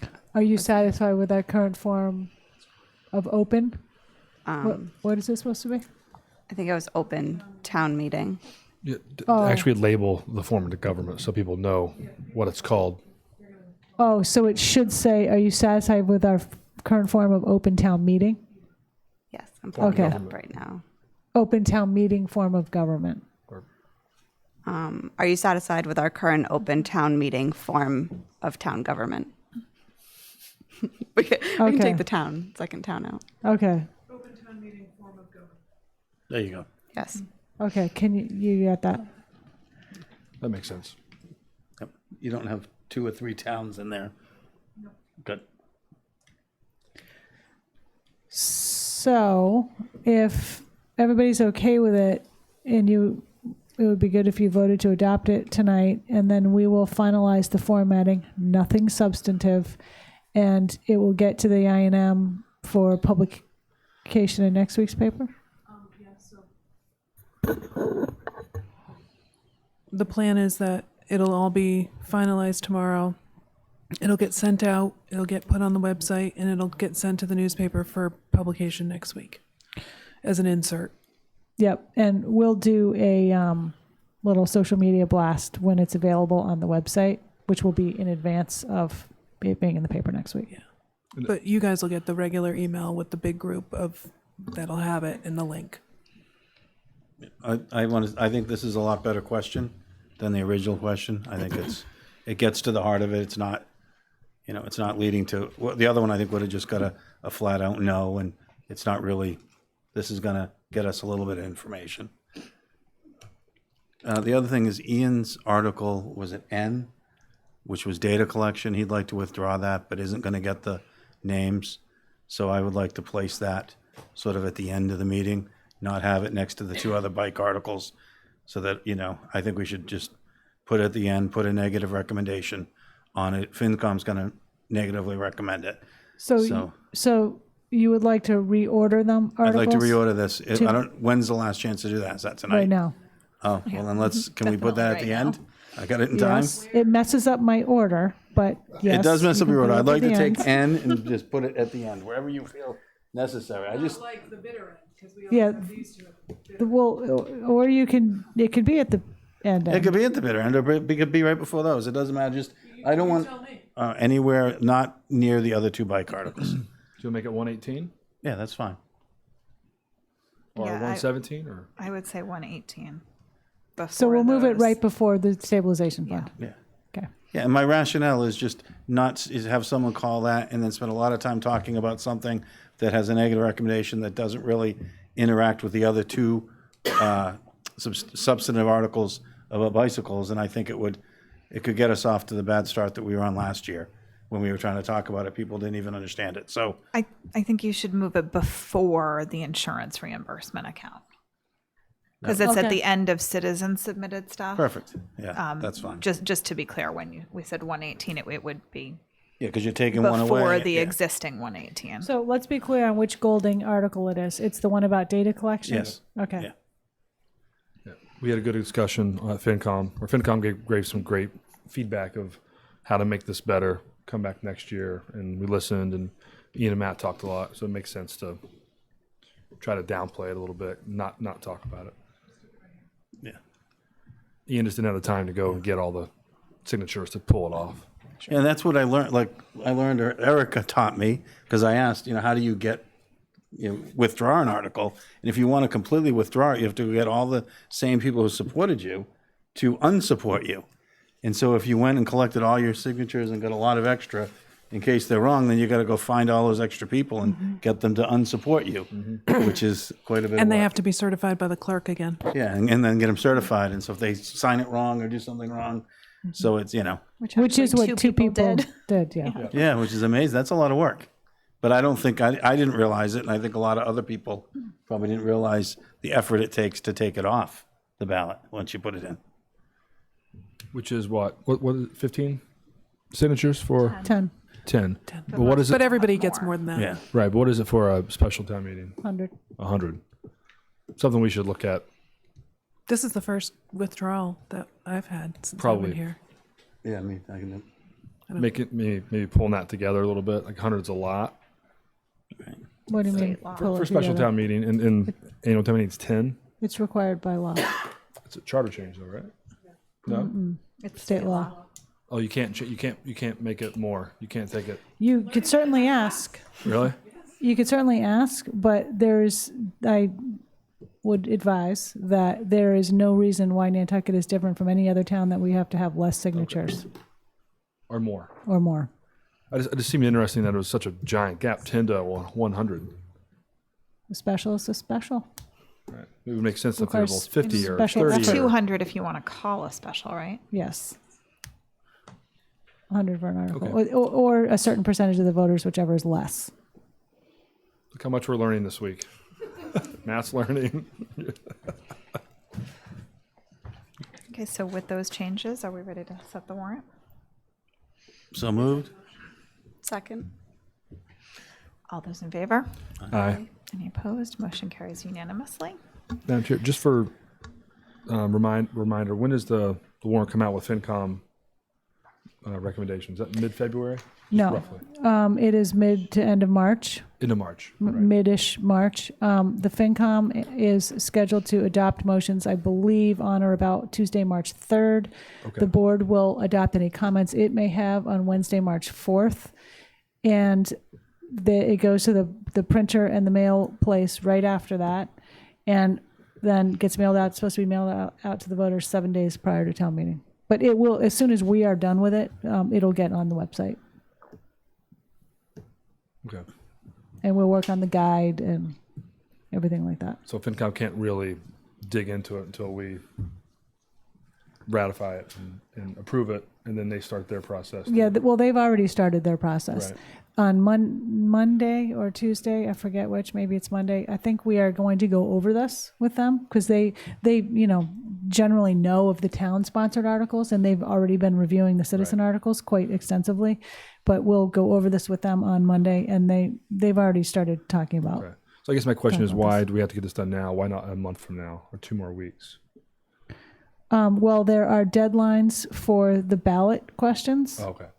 And I think we want to get it out and get it to the public because the FinCom can't technically adopt the final until this is out, and there's a lot of work that has to be done, and in order to get it final, and people need to know. But there's also a timing situation with the ballot questions. I didn't want to change anything. I was just curious on the It's process. mostly timing. Yeah. Okay. And for the fall town meeting, if we want to be on the national election, we have to have our ballot questions done at our last meeting in July. Whoa. Which I think that we should do. I'll probably come in with a timeline for that sometime in the next month or so. Maybe I can wait till after the annual. So we're not too distracted.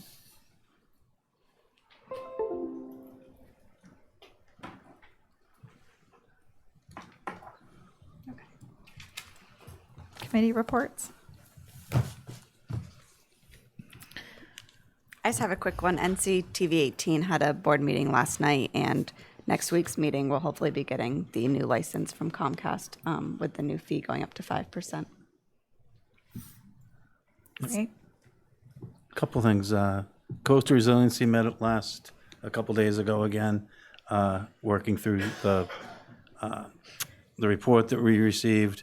One of the things we're sort of wondering about, questioning, is how do we get resiliency sort of into the culture of all our decisions? How do we start that process? We sort of said, well, it has to happen at each individual committee level or et cetera. And then we started talking tonight, and I should have said something on Gull Island Lane, and I forgot asking about it. And so, so it isn't in my brain yet, but because that is in one of the stormwater pathways. At some of the higher flooding, the water comes right up the street all the way, and at some point it may connect to Lily Pond. So it's just interesting that it's, so we've got still a long way to go, but we're working on it. And how do we get it something that's always thought of, early in just about everything. We talked about FinCom earlier, and I was looking up the FinCom website just the other day. Their duties are to thoroughly investigate all articles on the warrant. And thoroughly investigate, I think, is pretty interesting. What does that mean? And and what I was interested, so hopefully we're doing that. And then part B, which is interesting, is that I had never really thought about, and I was on FinCom. It's to investigate the expenditures of any monies by the town officials and notify it's now Select Board, not Board of Selectmen, in writing as to whether or not, in its opinion, the expenditure is or was justified. I thought that was interesting that they at any time can comment on anything if they feel it, if it's in their purview to comment on anything before or after, which I had never really sort of thought of. I had a couple other things. The temporary office that's at near the Stop and Shop. I would like to see the construction costs and what we have to do there prior to doing anything. I think it's old fire station. You mean? Yeah, next to the old fire station behind the Stop and Shop. I drive by it and it makes me want to. It's really ugly. You're talking about the trailer. The trailer, yes, the trailer. I want to see the costs on that. It's really ugly. I don't think it's in keeping with that area.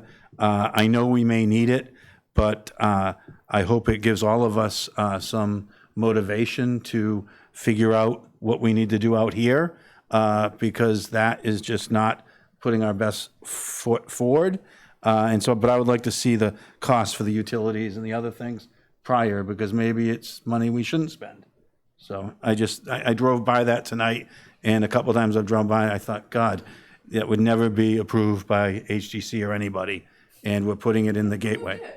Well, then we. They were very happy. Oh, that we were reusing resources. I'm gonna go to the HDC meeting and check their eyesight. They Then specifically said they were very happy to be reusing resourreoses, and it was unanimously approved to move there. Well, then we're gonna have to check their eyesight. It is awful, but anyway, I'm allowed to comment, and I'm commenting. Now, can I ask? Maybe I missed this last week. What's the timeline on that trailer? Is it, or what's the process? Even? Well, is it that high or? It's, I can't really still read his idea, but she thought that would be a good example of coastal resiliency measures being taken in an area like that, keeping it that high. No, it's being reviewed right now by our engineer for placement and siting, and we have $300,000, I think, budgeted for placement of it and fixing it up and doing some work at the fire station for the departments to move in there. So there is a budget for it. It's a capital project that's already been approved, but we can certainly get the costs. Yeah, I'd like to look at it. And I would note too, I don't think it's going to be that high. But when Barrett had to take their steel out, they raised it to get their steel out. And the idea was when they were leaving that the school was going to take it. So it was going to be moving. But now it they're not absolutely taking is it. not going to be that high. It will be placed on the ground. Out of all the important things that we do here, that's the biggest question I've got in the last couple of weeks. Yeah. Well, will it be that high? Yeah, well, that's so now interesting that people actually think it would be that high, but no, because and a lot of people have seen it my son went to school in it for a year. And it just has a very gradual little ramp that goes up to it and a couple of steps. But I am actually surprised that HDC approved it without any screening requirements, because when we approved it at the school way back in its first iteration, we made sure that there were trees in front of it. No comments whatsoever. They may have done it after a long meeting. It might have been a rough night. Well, they probably figure it's temporary and it's already been in a bunch of different places. Anyway, I drive by it and I cringe. But we'll now have meeting space when we're looking for that meeting room. So it's a give and take. Yeah, well, and if we spend $300,000 or $200,000, and it's more likely to sit there even longer. I hope there's motivation for us to get our plan together, which we're planning to do, and get it to the voters, and that people will realize there's a better use for that property than a meeting space. We have a lot of space out here that we could have a campus and have everybody on, working together in the same area and, and That get is on with it. exactly why we added it to our strategic plan. And maybe we need to get a workshop going on that soon. Well, you have an update coming up on the strategic plan on February 5th, and that particular item is on my desk. All right. Great. And I want to say thank you for opening up the connection back here again. Yes. That's a very positive thing.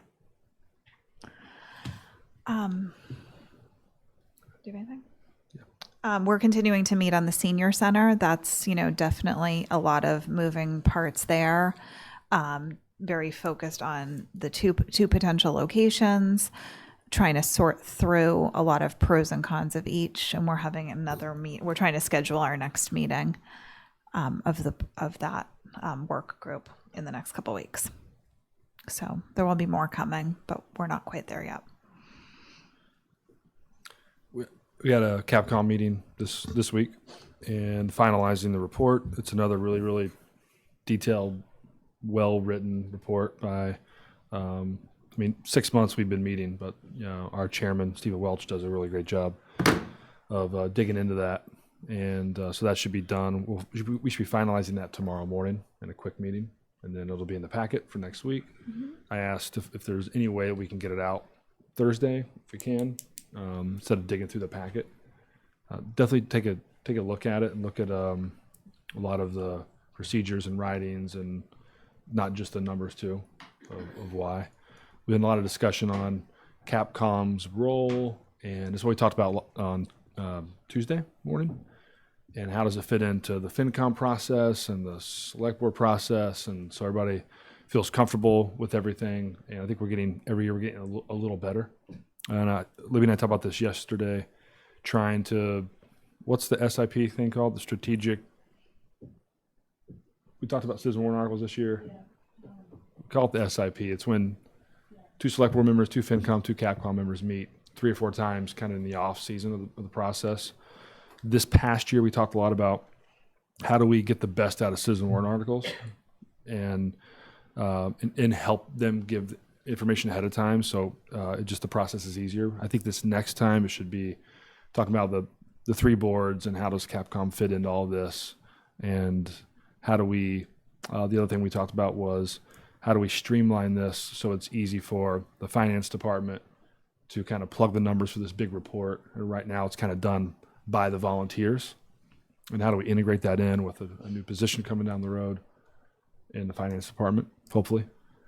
So that's kind of what I just summarized a 2-hour conversation of digging in, and because Capcom didn't really do what we're doing now in detail 5-6 years ago, from what I'm told. No, they didn't. And 10-15 years ago, there was not as much detail because the capital projects coming in weren't as complicated and robust. And this town wasn't as complicated and robust. So now this process, probably all of our processes have to be a little more robust. I've been on Capcom for 3 years, so if it is somebody else, it's you'll be impressed of how it all works with the Rory sheets, and we consider things like legacy and heritage.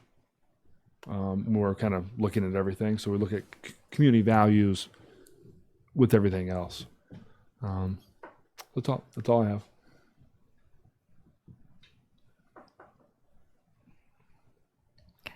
Motion to adjourn. Second. All those in favor? Aye. Aye. Motion carries unanimously.